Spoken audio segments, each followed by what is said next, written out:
Welcome, one and all, to the Gamers at Large podcast. This is episode 57, and I have my esteemed panel with me. Starting from my left would be the Zen Gamer. What's going on, people? In Zen, the Zen Gamer, one only game of logic here again in the Gamers at Large podcast. Let's get going. All right next to him, I have Mr. Red Fox. How's it going? I still have not come up with a really good intro yet, so let's get this party started. All right, I have a Mega Gamer Man. Or I don't have Mega Gamer Man games. All right, I have Mr. T. Hey fools, it's Mr. T of the Mr. T Show, and dealing with a headache and because of my allergies. So tonight I will be subtlety. Outstanding, subtlety. And I take it that Mega Gamer Man, his Mega Buster is broken or something like that. Yeah, he played hooky. Twitch threw up. I don't know. Lost in Killer Instinct, something. I don't know. But anyway, we'll go ahead and open the discussion, man. The main thing I want to talk about, since this is Gamers at Large, what games have you guys been gaming? That was a verb unintentionally created by IGN a long time ago. So what have you been gaming, Zen? Oh, well, right now, more Fire Emblem, man, on my 10th run through. Can't get enough of this game. That's on the 3DS, obviously. On the Xbox, I've just been casually playing Titanfall, some Halo, some Killer Instinct. On the Wii U, mostly just one game, Smash, and when I get tired of that, I try to want to play anything else. Okay. Yeah, that's my schedule. Gaming schedule. That's my diet for the time being. All right. Mr. Red Fox, what you been gaming? Oh Lord. Codename Steam. Sid Meier's Starships. I'm trying to clear a docket through my a whole bunch of player-generated content for Shadowrun. Because Pillars of Eternity comes out next week. That's mostly it right now. Wow. Okay. Games, are you on? Yeah, I'm back. Okay. What games you been gaming lately? I've been playing a lot of Persona 4 Arena Ultimax. I've also been playing Blaze Blue, so that's always been there. Is that the new one? The new Blaze Blue, yeah. I got a Okay. new one. I can actually see what's going on in that one. And let me see. On my 3DS, I finished Majora's Mask like 10 times already. Like, no joke. it's that, like, once you just know about it again, it's just easy to go through. And I just got in my Mega Man Network Transmission game for the GameCube. Okay. And I've been playing that nonstop. I think it was like last night, I was just playing that crazy. And yeah, it's been good. Outstanding. Okay. Mr. T, what you been gaming, if anything? I know you're kind of busy. Actually, I've been really busy gaming. Okay. 3DS, Codename Steam. I'm crazy about this game. I love it. What's the whatchamacallit game? The Ace Combat. Sorry, Ace Combat. Just got that. Been playing that a lot too. 3DS. For Xbox One, just finished Tomb Raider Definitive. Got surprised by my baby sister with Grand Theft Auto 5. I don't know why she bought that game for me, but I guess it's tax time, so so I got that. I messed around with that a little bit, and still trying to finish up Sunset Overdrive. And on my Wii U / Wii, Smash Kart, Deus Ex Human Revolution, Director's Cut, and went back to my Wii to play, because I didn't finish, went back to play Pandora's Tower, and my file was corrupted, so I had to start all over. I guess the transfer, yeah, something happened during the transfer stage. I never really even noticed it. One of the Pikmin didn't make it. Yeah, one of the little Pikmins didn't make it, man, so I had to start it all over, but that's cool. I enjoyed the game, so started playing that again, so, yep. Okay. Now with regards to Codename Steam, how are you feeling regarding that game? Because I just got through listening to one of Terminator Juice's podcast, and apparently Polygon and GameSpot kind of they really sharded on that game. So Yeah, well, I mean, that's pretty typical from Polygon and GameSpot. yeah, So, they not needed too to. surprised about it. They just don't know how to play it. It's that simple. Yep. Because of the style, because it looks like it could be a third-person Gears of shooter, War, yeah. right? And it's not that you have to take turns. It's a turn-based type of game. That probably annoys them, gamers like them. So, but I love it. And it has that Fire Emblem kind of flair to it. So I'm having a good time. Yeah, because it was from the same team, I would imagine. I had I guess the other thing I kind of wanted to touch on was you mentioned another game, and I was trying to figure out, lost track of which game it was you mentioned. But oh yeah, it was GTA, because I had also we kind of broke the bank and got GTA for my oldest son, actually, and I'm watching over his shoulder with a stern look while he plays it online and things of that nature. But I'm starting to think the online lobbies are worse than the actual game is, because some of the things coming out of these people's mouths is horrible. Yeah. But other than that, yeah, I guess it looks okay. It could look a lot better. I don't see the hype of the whole That's the remake. thing.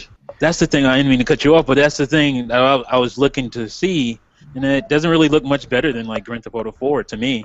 Yeah, it doesn't look that much better than the last gen version, to be honest with you. Right. It just looks a little cleaner, and there's a first person view, but I Not as don't. fun. Yeah, I used that for once for like a minute, and I was done with it. yeah. My son uses it while he drives every now and then. That's it though. So it's not Grand Theft Auto if you got to be in third person, man. You got to see your Right. man get wasted. Right. So yeah, I don't know.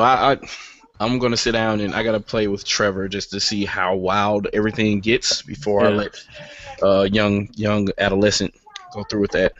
So How old is he? 14. Ooh.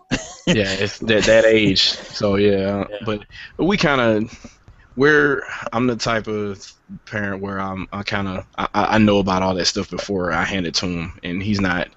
Thank God he's not raised by TV and video games. So it's it's one of those things where if you're on top of it, it's not a problem. So you don't have to worry about him coming home with drugs or some craziness like that because it happened in the video game. Okay, well you have no excuse at this point. You decided to do that because you know what kind of environment you come from, and we talk to you over and over again that this is not real. So that is what it is.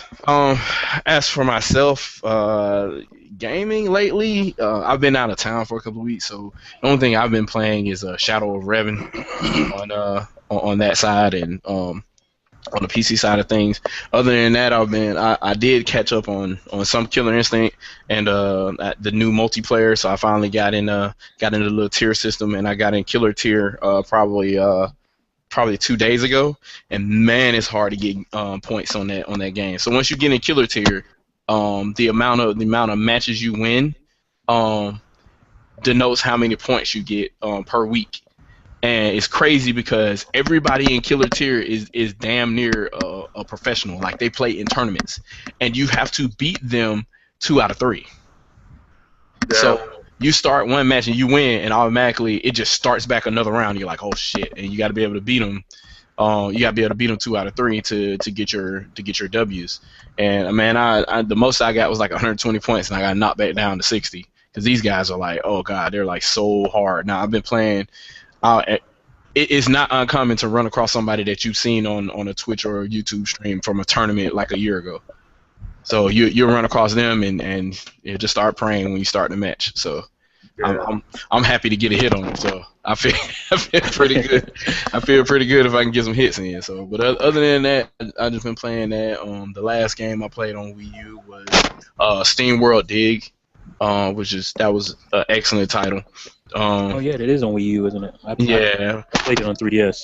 Yeah, I had a really great time with that, and the extra gamepad stuff works pretty well. And it's kind of weird because when a game works really well like that, it's kind of hard to play it on the gamepad by itself because you want to play with the gamepad being able to see all the extra stuff and see on the TV like you would on the 3DS. Like on the 3DS, you have both screens at all times. Right. You know, when I do remote play, I have to switch. Oh, so it doesn't do what the 3DS does? It does when you're looking at the TV. When you Okay. have the TV, but if I'm playing a game in the bed, I gotta switch between the screens. Okay. Yeah, it's kind of hurts that way, but other than that, you know, it's okay. Other than that, the other game that I had the same problem with was Shantae, because I can manage inventory and all the other kind of stuff when I'm playing if I play the gamepad and the TV. But if I wanted to play it away from the TV while somebody else is watching TV or whatever, I got swapped between screens, and that's kind of once you get spoiled. It can spoil you, don't it? Yeah, it spoil you. The gamepad advantage, man. So yeah, that was another topic I kind of want to talk about because I sent a question to IGN and Giant Bomb, and they keep ignoring the question. So I figure I'll pose it here, and we kind of talked about it before. But what do you think? Do you think if third parties actually took a chance and tried to, and I don't even care about graphics at this point. I'm talking about they actually tried to create the Hudless experience that John Riccatello talked about at EA a long time ago. How do you think that would have affected things, or you think things still would have turned out the same way? Because personally, I think if I started seeing like StarCraft, Warcraft, the Old Republic, and Phantasy Star Online 2 and stuff like that on the Wii U, simply because, hey, Hudless system, you have everything on the gamepad, you're able to move and manage inventory, all that kind of stuff, and you just play. Right. How do you guys think that would have turned out? I think it might have helped. I mean, just to be frank, it really might have helped. I think if they had put in, I mean, not even graphically, if they had put in even a halfway decent effort to utilize the gamepad and really showcase some of the features, it really would have helped. But I mean, because the games we've seen, even from indies that really utilize the gamepad, have helped. I mean, thinking indies are, you know, on a. I mean, I don't want to make them sound bad, but they're on a shoestring budget, and they're able to do all of that. Think about what someone with a decent budget or even a bigger budget could do, and you know, it's kind of like, oh man, the potential, the wasted potential. But you know, their loss. Yeah. But I mean, that's the thing, though, right? Like, I see articles all the time where you know, indie developers talking about, you know, bringing their game to Wii U or whatever, and they're like, we got to make sure. This is what they say. We have to make sure we utilize that gamepad.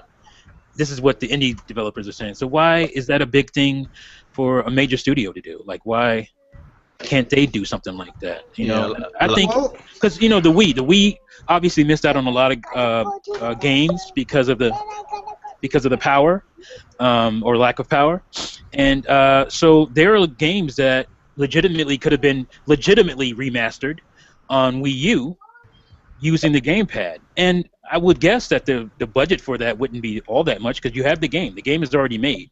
All you're doing is making additions to it. So, you know, and there are games that show that. Games like I mentioned earlier, Deus Ex Human Revolution. It's an awesome game on Wii U. Obviously, Batman, Arkham, what was it? Arkham Knight, or not Arkham Knight, yeah, right. Arkham City. Arkham City Armored Edition. I was trying to say the armored part. That's what was messing me up. Was awesome. And to me, when I got Batman Arkham Origins, it was a step back. It was a step down from the Arkham City. So there are examples, even though these companies didn't do it, for the most part, to where it worked out great, and the Wii U could have been that system that gave you, quote unquote, that definitive, you know, experience, and not having to do with graphics, but having to do with gameplay. So it's a sad missed opportunity. Yeah, I definitely feel that that platform should have been above and beyond with regards to gameplay when it comes to like true next gen gameplay, because that was an idea that literally would have been the pinnacle, because what other platform could do it? The Vita could try, but at what cost? Right. So Well, I mean, it's kind of like a self-fulfilling prophecy. They Yeah. started out with a lot of games that were, I mean, we can say it now, lazy, half-done ports to the Wii U, and with very little effort put in to really utilize the hardware. Even games that kind of came to the Wii, they kind of tried a little bit better to utilize the motion control, but with the Wii U, it's just like, eh. To me, like the people that tried, so like Madden '09, right? It had online play, because the first Madden '07 didn't have online play on the Wii, but it had the motion controls. Madden '09 had the online play and the motion controls, and it was awesome. I could sit there and I could start a play. I could audible a play just by pointing in the direction I wanted the receiver to go. I could touch pass by physical gestures. That was awesome to me, and that was different. Like, you couldn't really play that game that way on any other platform. There was no way to do it. So those kind of things is kind of how. And here's the other thing too. It didn't feel unintuitive. It felt like that was naturally what you were supposed to do, and games should have advanced at that point. So when the PlayStation Move came out, that should have been like not necessarily forced as a standard, but it should have been at least one of the standards, like an option. Boom, PlayStation Move, and you'll be able to play Madden this way, and is this intuitive and whatnot. And I don't know what Microsoft would have did, because there was nothing for the Kinect to detect like that. But the new Kinect probably could detect the controller in your hand. But it just, to me, it just seems like that was a missed opportunity for everybody to move forward. Because there are a lot of games that don't have to be forced to be played with two sticks. Like, there's so much, you can get a better degree of accuracy doing certain things with just physical space versus trying to map it to an analog stick to basically to manipulate the z-axis. And that, what if you want to manipulate the z-axis while moving on the x-axis, while moving on the y-axis? You're You get what I'm saying? The choir. You're speaking to the choir. And you can't do it with 3 thumbsticks, because our hands aren't built that way. I mean, wouldn't it have been cool, not even with thumbsticks, wouldn't it have been cool to have a Madden game where, like, let's say you had a quarterback mode where you could basically change the play on the fly with the gamepad, like in the huddle, to like, okay, they're thinking you're going to go over here and go for this move, but I want you to go over here and do this. That's what Riccatello promised. That would be awesome, but no, that's too much effort. I mean, I don't know anything about programming, but apparently we can send a man to the moon, but they can't do that. Basically, what he was promising was, if you walked in a room and watched somebody playing Madden on the Wii U, it would just look like a television broadcast. You would have no idea that it was a game or somebody being played until you walked up close and saw the graphics or whatever. Because everything was happening on the gamepad that was important. That didn't look like, a regular television broadcast. It looked like, hey, this is the score at the top. These people were at this play right here, and there's commentary going on, and they're playing. Everything that you need that's relative to the game is happening on the gamepad. So that way, it'll if you're playing against somebody else, they'll have to figure out some kind of way to figure it out. Because now the way that you play it is, you sit there and you play somebody online, you play somebody locally. You can look at their plays while they're selecting them, or you can look as you come to the line of scrimmage, and you can just see how many personnel they have coming to the field before you even walk out there. So you already know what your play is. If it was the way that he was describing, like, everybody would have to be up on that game. It'd be like playing a real football game. You go out there and, oh God, it's too late now. The ball's about to snap. What are we gonna do? Yep. So, and it's, I don't know, it's just, to me, I feel that if I was able to, at November 2013, right after playing Wonderful 101, I was able to open up my gamepad and download the latest version of Phantasy Star Online 2. And that would have been enough for me, and that probably would actually help Sega out. But, it is what it is. But that's effort, dude. Yeah, and that's something. That's something that, oh god, that'll be a whole another podcast at this point. Yeah. Look, listen. Third parties and effort, those are mutually exclusive. Yeah, yeah. Speaking of third party though, third party and effort in the Wii U. Yeah, well, definitely not happening. Yeah. So, with regard to third party, what is everybody's feeling on the way DLC characters are being treated in Mortal Kombat X? Boy. But at this point, from what I understand, Predator is going to be in there. Jason's in there. I honestly think it's stupid because, if it was like what, 3 characters and they were all separated, they needed more time, they were all separated apart. That would make sense, because it would kind of be like a Killer Instinct thing, right? But like to have it where it's like day 1 or something like that, and it's literally like right in front of your face, and yet you have to pay for them. It's on the disc already. It's stupid. It really is stupid. So, and I was gonna get this game, but now I'm starting to think I don't want it anymore. Like honestly, I'm at that point. Is that 15 years ago, 20 years ago, when Mortal Kombat first came out and they had secret characters, this stuff would have just been unlockable.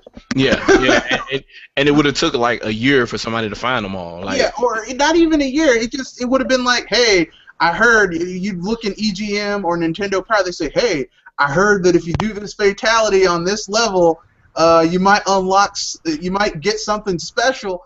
And people would be trying to do it, and then they find, oh, I unlocked Predator. Oh, I unlocked Jason Voorhees. Yep. I mean, this is just, God. Yeah, and I don't.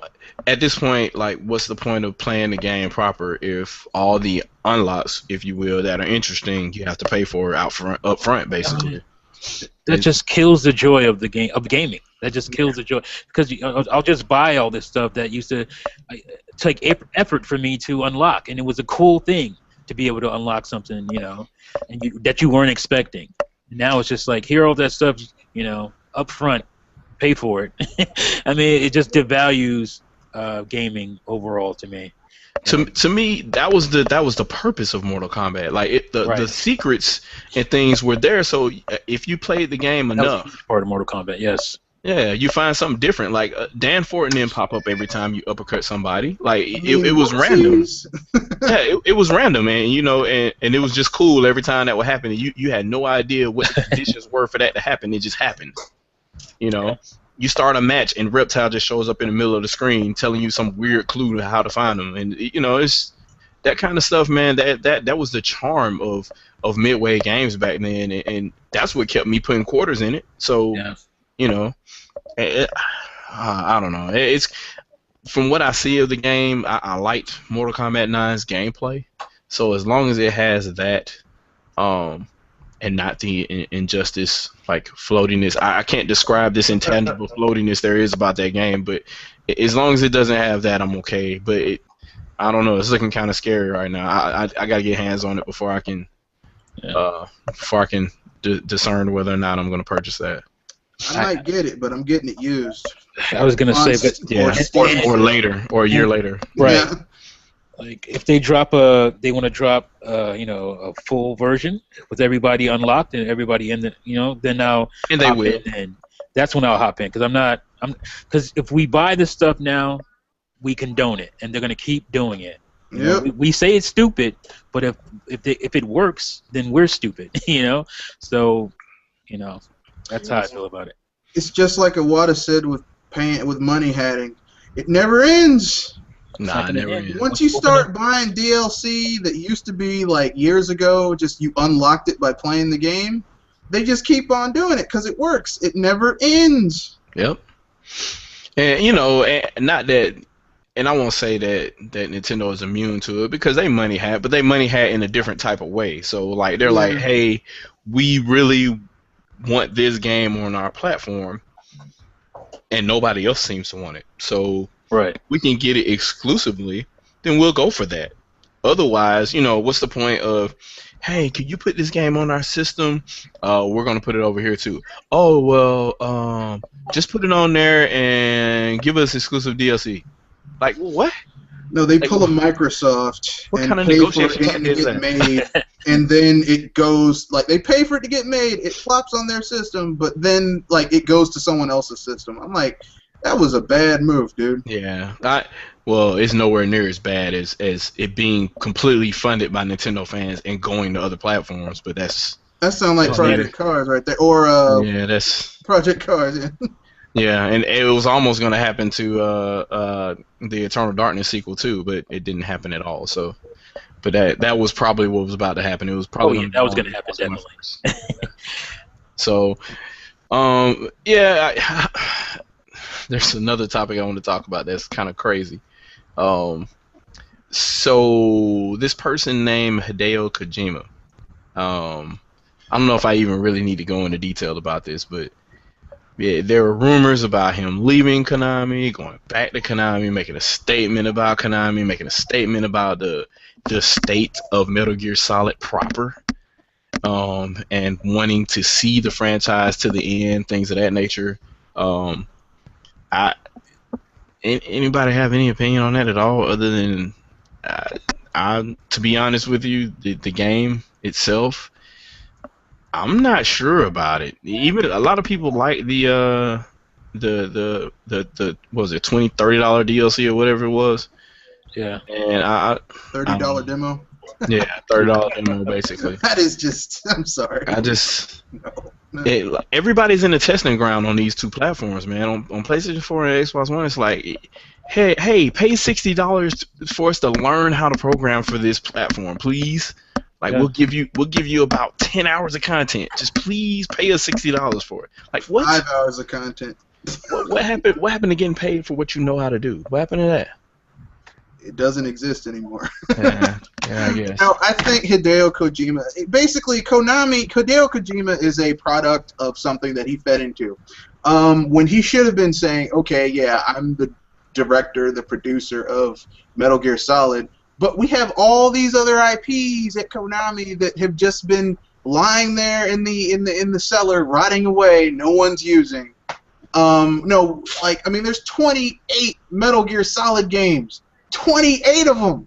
Yeah. And only about 8 of them are really like major for Konami blockbusters. And I got into an argument with someone in a forum. And they were like, "Well, it's not niche." I'm like, "Okay, think of it like this. Okay, Metal Gear Solid 4 sold what, like 7 million? The last one, I'm not really like the original Metal Gear Solid. The Metal Gear Solid 4 on PS3. Did it also come to Xbox 360?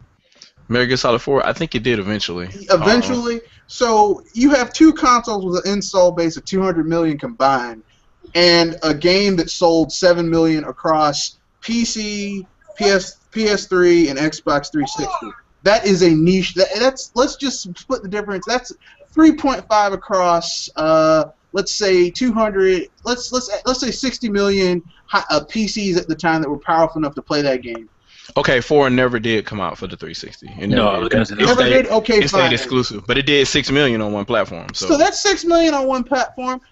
That's fairly decent, but that's still not like Battlefield numbers, which is what Konami wants Metal Gear Solid to be. They want it to be a Call of Duty Battlefield. He wants Rockstar numbers. Yeah, they want that game to be like, oh man, this game sold like 20 million. Then it's got to be on more than one platform. It's not going to do that. It's not going to do that. And the way they keep on pumping out these Metal Gear games, like the one that Kojima's working on, the Phantom Pain, isn't even out yet, and they're already starting on another one. That game is franchise fatigue before it even came to the door. I mean, my God. Where's our Castlevania? Where's our Mystical Ninja? Where's our Gradius? But you're giving us a 29th and a 30th Metal Gear game. Okay, yeah, all right, yeah. What was the last two Castlevania games? What was it, Lords of Shadow? Is that what it was? Yeah. Lords of Shadow and Lords of Shadow 2? Mirror of Fate, if you want to count 3DS. Yeah, I'm fairly sure they ain't come close to the Metal Gear numbers, though. Nope. But yeah, the highest selling game was Sons of Liberty, and that was 6 million copies. So I would imagine Metal Gear Solid 3 was the highest selling because it was on more than one platform. Yeah. So between PS2, 3DS, and the original Xbox, I think it was probably it probably sold close to like 8 million, I would imagine, between all of those platforms.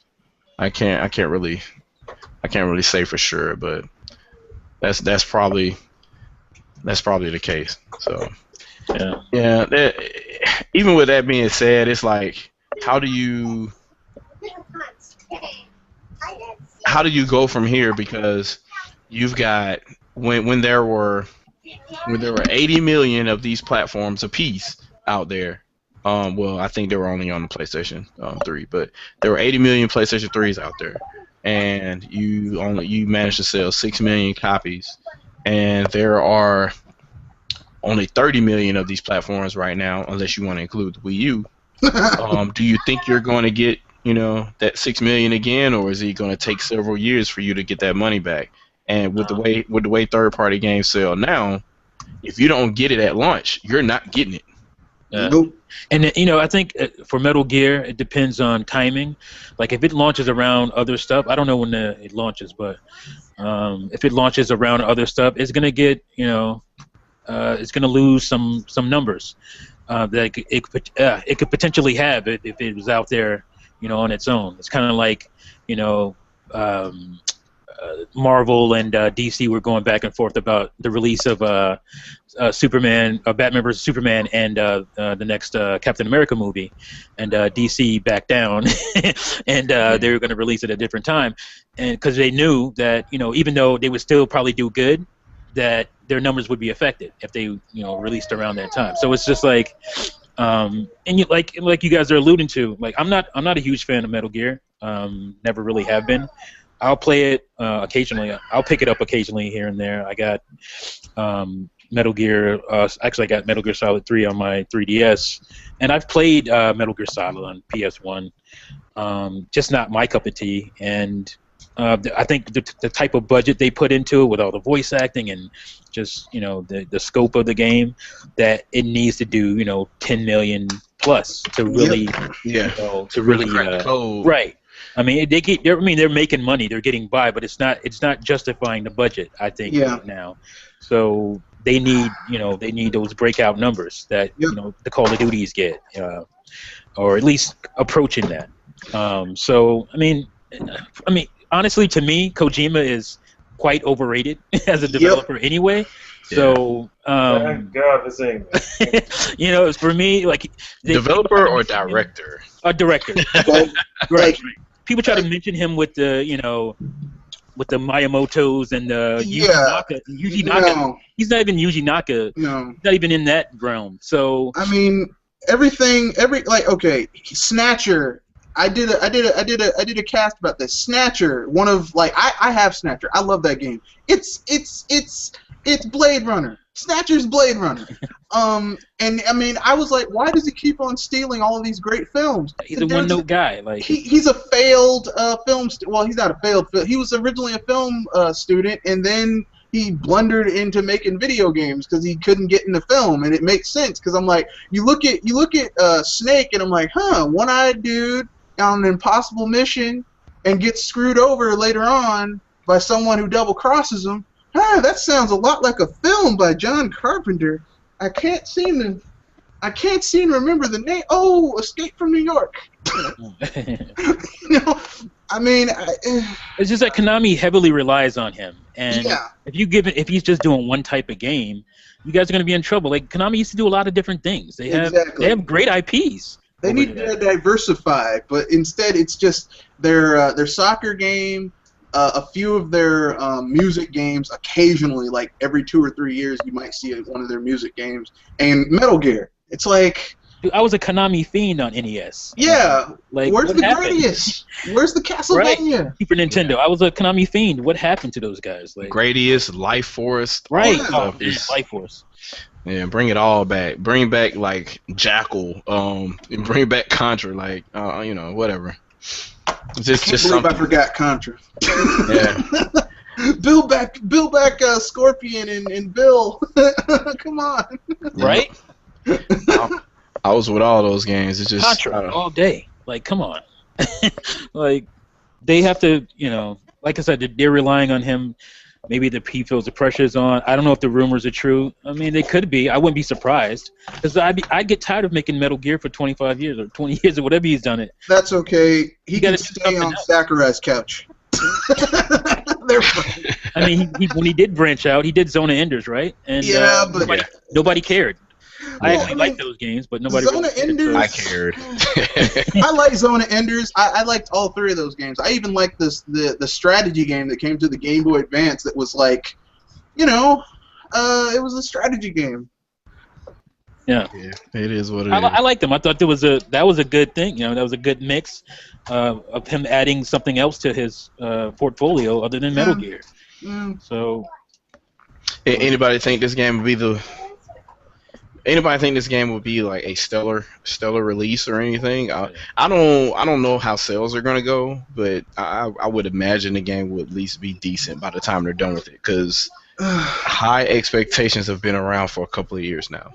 I think it's going to sell 3 to 4 million across both consoles, and if it comes to PC, even including PC. And I think Konami put way too much money in this game, and they haven't diversified. They have nothing to fall back on. So if it isn't like Call of Duty numbers, this thing has to sell for them. yeah, and it's not going to, because I keep on saying this.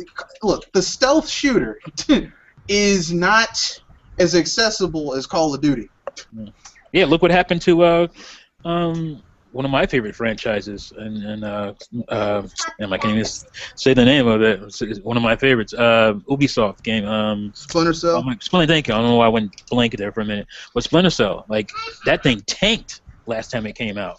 Okay, Completely so tanked. that just popped something really strange in my mind. What if, in a weird twist of fate, or what if it's being planned right now with the worst, I guess, the most evil plan and most vindictive plan ever, that a company in Kyoto, Japan, is sitting here watching all these other Japanese companies fumble because they're trying to be like North American companies, and they're literally waiting for all of them to completely fail, and they will buy them all. What would be the? I'm sorry, but before Microsoft is able to get on a plane over there to buy Capcom, to buy Konami, to buy Sega, to buy Atlas and all these other people, like Nintendo's already there. I thought they couldn't though, because they're Japanese companies. Isn't that like a? I don't know if that's some kind of like legalese. Yeah, I think there's some kind of legalese in there. However, they have different. they have Nintendo of Europe and Nintendo of America. That would be awesome. Yeah, but that'd be a dream come true. That would be awesome, but Nintendo has a thing about not buying other people's IPs. Buying other people's debt. But they gonna buy the IP. They will have to buy the company proper. Yeah, right? but not just their debt. It's like, because for them, and because Nintendo has done this in the past, where they would go, like, the reason, like, remember Shining Force on the Sega Genesis? How awesome those 3 games were. Well, the people that made that was Camelot. Nintendo just bought Camelot out from under Sega and took all the people with them. So it's like Shining Force went to garbage. That's more of what I was thinking, because it would be more of Nintendo actually buying Sonic Team or something like that. Yeah. Or better yet, if they could buy Visual Concepts, that would. Oh God. Nintendo Sports would be back. Virtual Fighter would be back. I'm glad you brought that up, because I wanted to actually talk about Joe Montana football. Oh yeah, about that. Yeah. Anything that challenges EA's stranglehold on the medium is good. Stranglehold. Yeah, I mean, but isn't it exclusive to X1? I don't care. Anything that challenges their stranglehold. I'm gonna tell you why that doesn't make sense, because you have complete open market over here on the Wii U. Like, there's nobody. You have zero competition. But isn't this from 2K? It's from 2K, but 2K had no problem putting games on Nintendo platforms 2 generations ago. Yeah, but that was 2 Well, even on the Wii. Even on the Wii, we got NBA 2K13. It was their publisher more than anything else. Like 2K, the publisher, or whoever was lead on whatever they were developing at the time that was having issues. It would be smart. Okay, let me put it this way: everything we're saying in here would be smart. It would be smart for them. It would be smart for people to start making games that will go up against the Madden idea. Because let me put it this way. Madden hasn't been good for a long time. And they did a survey. They said, what's your favorite football game? Madden didn't take the top spot. It was Tecmo Bowl. Okay? That was a long time ago. Okay? Tecmo Bowl is still great. It is great. I love Tecmo Bowl. Tecmo Bowl, Tecmo Bowl, Blitz 2000, Madden 2004. I can't. I just can't do Madden. I can't do Madden. I'm like, you know what? I'm not giving you guys my money because it's a monopoly. Like, remember when everyone had their football game and it was like some were good, some Madden were bad. was good at one point when they had competition. They were good. But you took a chance. But now it's like they don't put any effort into Madden. They're like, same engine, just slap some guys on it, just put it out the door. Yeah, it's definitely, times would definitely change. So, but it's interesting to see 2K compete with live because EA, believe it or not, EA is still putting out live games, which is baffling. I'm like, why? Why are you putting out live? They had to go back to the drawing board like 4 times, but they finally came out with 2 games. So, and it's still getting beat down by 2K. On the basketball side, there's no competition. It's a joke. I'm like, if I was EA, like if I was Peter Moore, and I wouldn't want to be Peter Moore, but if I was Peter Moore and went to that sports office, the live office, I'd be like, what's wrong with you people? And it wasn't like live wasn't good. Live used to be a good basketball game. What happened? Oh yeah. Oh, live was awesome. Live '98. I think those people left. I think they were like, you know what? We're tired of dealing with Satan. Let's leave. I used to play Live '98 for like days in a row. Oh my god, that was the thing. Like, just play some hip hop music in the background and play Live '98 all day. Muggsy Bowles, just boy. See, that's old school right there. Muggsy Bogues. Oh yeah, man, it was interesting. So but I guess the future with Joe Montana has premise if 2K is going to actually develop it. The only problem is that franchise, man, it's literally going to be like, this is going to be another one of those games where it's just a bunch of old greats in there because they don't have the license to the Players Association. Right. And, they can't use franchise teams, so it'll be like backyard team over here versus backyard team over here with Joe Montana, Joe Namath, but just give me Tony Gonzalez. That's what I'm saying. Smith. Like, you will stand out more when you have zero competition, like you would have on a Wii U platform. There is no competition for you. That's true. Why wouldn't you try, at least Wii U? Because that takes effort, and they don't want to do that. I mean, they could do it on 3DS. They wouldn't even have to do it. Even have 3DS. It have to be different at that point. That would be awesome. You could play football on the go. You'll get your little fix in, and then just anything that gives competition. Because when EA sewed up the rights to NFL, it was like there's no fun in it anymore. There's no pop. There's no zip. It's just. The players look as dull and lifeless in that game as they're trying to make them look real instead of emotion. Programming those games. What happened to sports games on handhelds? Because I haven't, even though the 3DS is like 50 million plus. The PSP happened to sports on handhelds. That's what happened. PSP happened, and it's like, hey, let's port this PS1/PS2 engine to PSP and see if they buy it. Oh, they didn't buy it. Oh, okay, so let's just quit. I used to love playing Madden on the go. That was a cool thing. That killed me because I played Madden on the DS. It was interesting, but it wasn't great. It wasn't a great game. That is for sure. But it was still kind of cool because you didn't have that. It was something you didn't have. And again, we don't have sports games. On Wii U. You guys could be the guys running the show. Here's what they could do to bring back sports games. What was the last game? 2013? 2K13. Yeah, 2013 was the last. We had 0 sports games last year. All they need to do to bring back sports, especially football, to the Wii U is this: Tecmo Bowl. Remastered. Same. You can still juke people. Just with better, just updated for this gen, and people will buy it. It'll be awesome. I'm starting to think, does Nintendo have to do their thing again, where they get Rare or somebody else to go ahead and to start the Nintendo Sports line again? Because EA had no problems putting sports games on their platform when they were doing that. When it was like, they had to compete with Ken Griffey, when they had to compete with NBA Courtside with Kobe Bryant and all that. Like, EA was like, yeah, we'll put games out. Right. I was a courtside dude. I love courtside too. Yeah, courtside was awesome. So I'm just wondering, man, because it just seems like Nintendo has to pave the way on their own platform, unfortunately. So it's not going to happen unless they do it. And then when they do it, they're like, oh yeah, we'll go ahead and port some over here since you made a football game and it sold 2 million copies. So maybe they should they got talked in. I guess the EA talked in back because EA did come back to N64 and they were there for GameCube, and Nintendo probably said, oh, we don't need left field anymore. We don't need to make sports games anymore, and they just stopped doing it. And I wish they never did. I wish they just kept going. You can't turn your back to EA, so that was a mistake. Yeah, you can't. You can't do it. You can't turn your back Nintendo, especially, you can't do it. No, period. If you're anyone, look, Microsoft turned their back to EA with Titanfall, and you see what happened. They paid for a game that the sequel and all the engine and everything they paid for is going to be on everything else. That's fine. I mean, that's business. That's not like. Yes, that's a businessism, if you will. That's different to me. That's way different, but.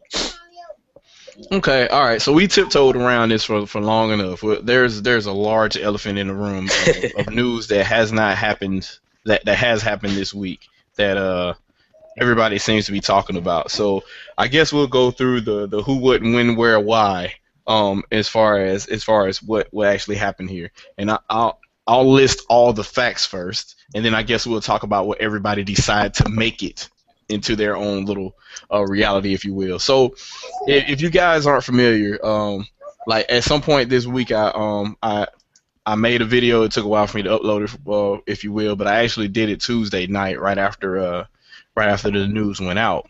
But Nintendo did a live press conference regarding the future of their company because shareholders are really getting on their damn nerves. So they had to kind of tell them, look, here's what you want. We're doing it. Shut up. So, yeah, so Nintendo has partnered with DeNA and there's a couple of questions in the questions blog about this too. So we'll go ahead and start answering those as we go too. So yeah, if you got questions, go ahead and post them, and we'll answer them towards the end of the cast. But yeah, so they partnered with DeNA. And not only did they partner with DeNA, they have vested interest in each other. So Nintendo has a majority stake in DeNA, and DeNA has a 1% stake in Nintendo. So, like, it's something to the tune of like $180 million Nintendo has spent with regards to them reinvesting in each other. So it's no laughing matter. They're dead serious about what they're doing. So they're partnering together to where mobile development will happen between the two of them working together. And I'm going to go ahead and read exactly what's here because it's a little bit easier if we read it the way it's supposed to be. And all you literally have to do is just search for Nintendo makes mobile, and you'll see a lot of different things here. So what I have here is what was originally on Nintendo's site here. So their original press conference says that Nintendo is currently will work together with DeNA to produce mobile content, that being a mobile applications in the term of games, as well as a mobile and global network service that will expand upon multiple Nintendo devices, along with mobile platforms as well as PCs and tablets, if you will. So that's a bit of a mouthful, and that's only the second part of the equation. The second part of the equation was to appease investors that were thinking that they were just going to dive off the damn cliff with just going into mobile.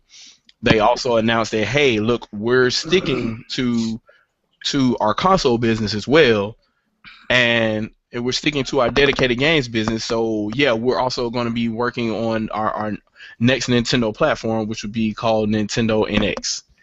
So that's what was said. So with regards to what people were thinking, there's a lot of wild stuff out there. I could start reading some headlines, but it'll get kind of stupid. But first, let me get you guys just give me your takes first of all on what you think about what happened there. And I don't know if I need to go around the room first because Yeah, do that. So I don't know, Zen, are you available to speak about this, or what do you think? Yeah. Concerning this entire thing, it seems as if DeNA, well, actually, it is not what it seems like. It is what happened. DeNA approached, well, the languages DeNA approached Nintendo many times. Finally, Nintendo buckled, or they came to a happy middle ground. They were able to mutually benefit from this deal to keep the investors and the stockholders happy. As for what's happening on the internet, man, it's the internet. It's the internet. I want to be perfectly clear when I say, not only do we have these clowns out here who, are doing their usual song and dance, armchair analyzing, and all of that, saying that this is the doom and gloom of Nintendo. We've heard this before. The doom and gloom of Nintendo, and they should never go this way. Not only do we have those normally exist, and you expect to see that kind of thing when a company as big as Nintendo makes any sort of left field decision like they've done. But we also have these other people out here who previously have said, who were singing the same song and dance, doom and gloom, should they do it when it wasn't a reality or when it wasn't even being spoken of. And now they've completely tucked their tail between their legs and did a full 180. It's like, yeah, this is the best thing for Nintendo. The internet. Wow. Yeah. Ladies and gentlemen, the internet. The internet is... So, this is what happened. So, announcement of business and capital alliance between Nintendo Company Limited and DeNA Company Limited. Nintendo Company Limited, headquarters, Kyoto, Japan, and DeNA in, I guess, Shibuya, Tokyo, Japan. Mm-hmm. They've today entered into a business and capital alliance for the joint development and operation of gaming applications for smart devices and joint development of a new multi-device membership service for the global market. Mm-hmm. So, that being said, that is exactly what the literal meaning of their alliance means.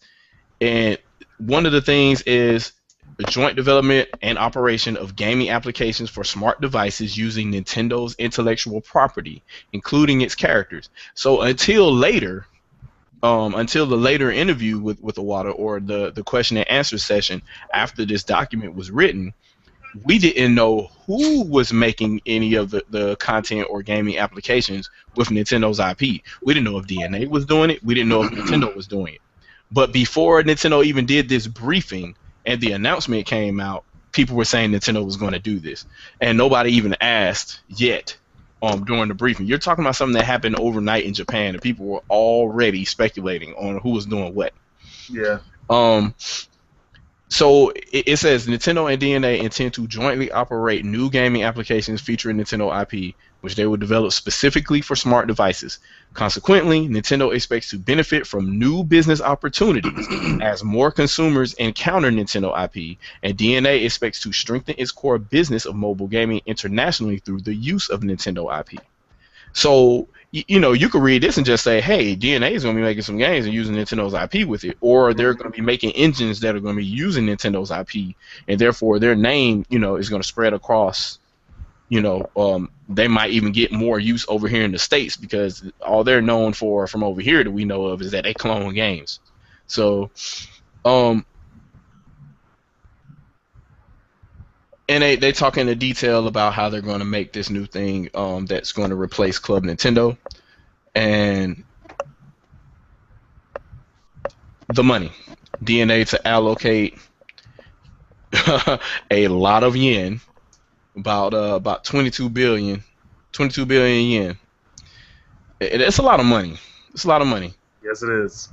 So it's a lot of money they're throwing back and forth here, and they have dates on here of what they were going to do. The board meeting was March 17th, and the signing of the document was March 17th. So this all happened live, and the payment date for all the other shares for Nintendo to pay for everything is going to be April the 2nd.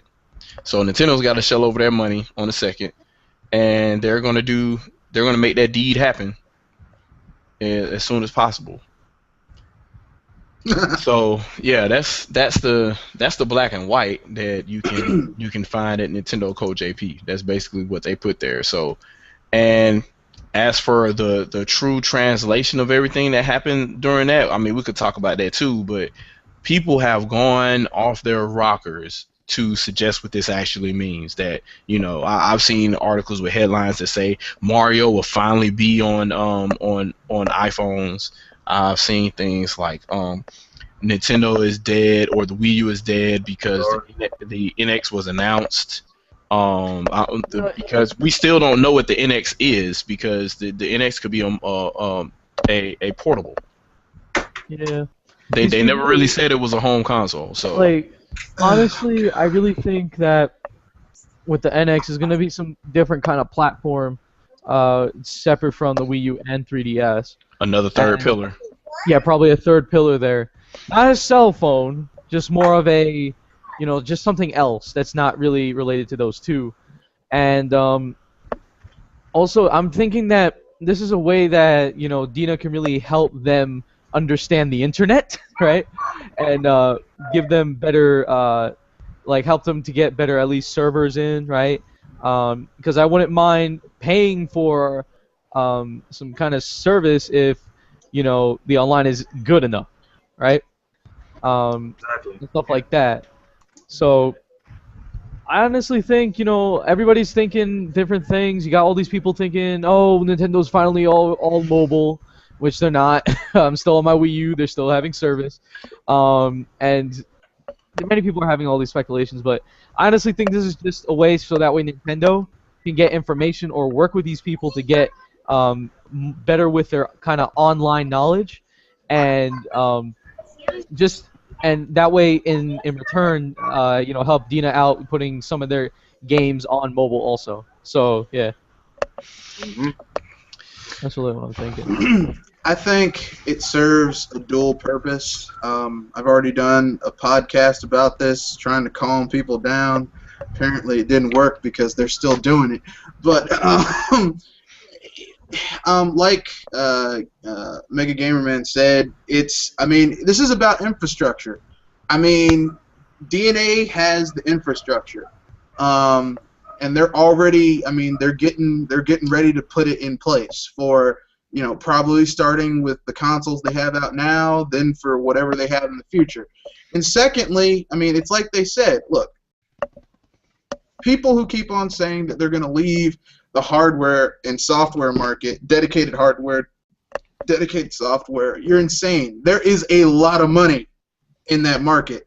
They're doing this so that they can have a audience penetration on smartphones, so people can play games on smartphones and say, wow, I enjoyed that experience. I want more of it.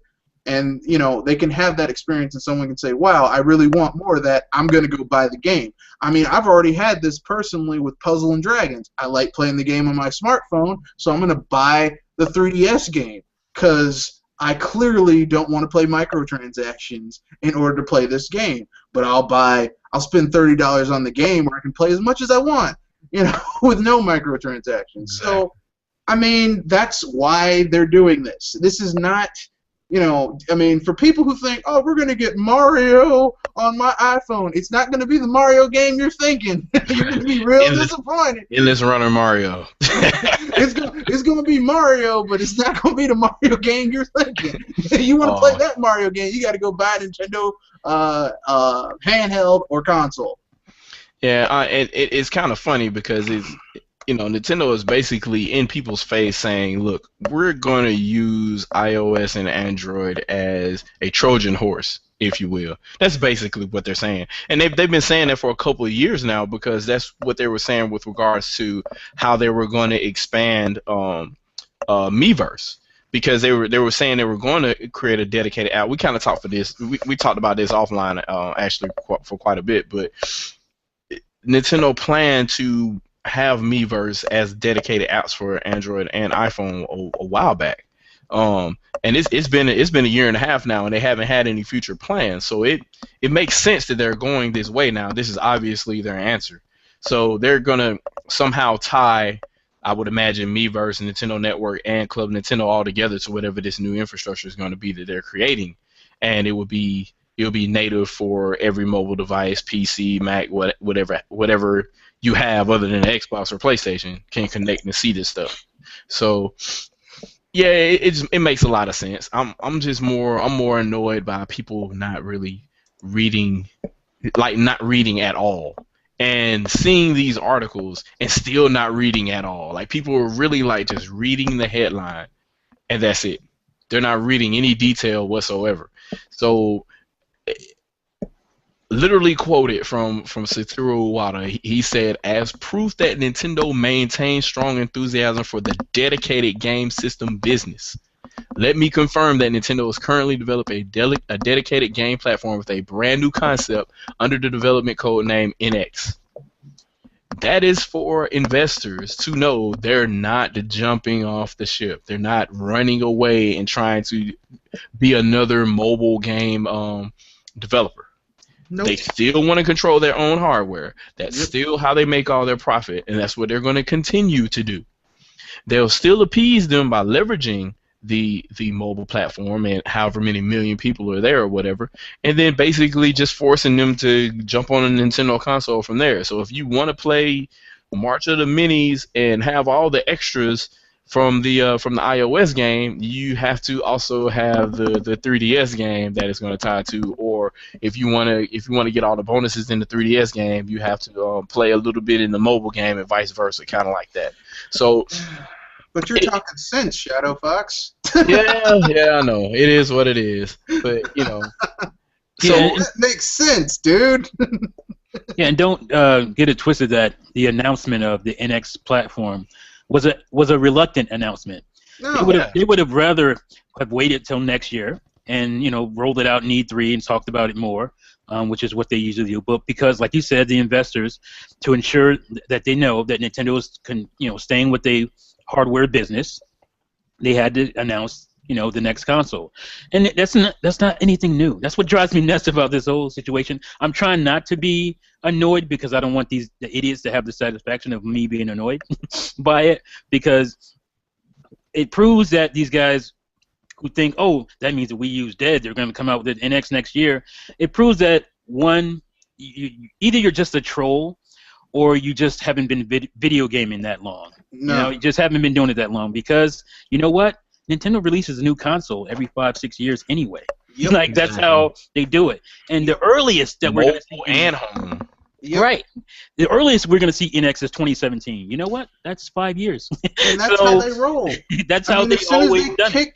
As soon as they get a console out the door, they're already starting, okay, where do we mess up with this console? How can we make the gaming experience better? Not more. That's horrible grammar. Better. How can we make this game experience better? What do we want to do that this hardware precluded us from doing this gen? That's how they roll. I mean, don't you people get this? That's how they do business. Maybe not with the original NES, okay? Because the original NES, they kind of milked that. Like '93, they came out with a top loader NES. I'm pretty sure like 3-4 years into that NES, they were like, well, we got to start working on this. Well, not even 3 years, maybe like 2 years. We got to start working on the SNES.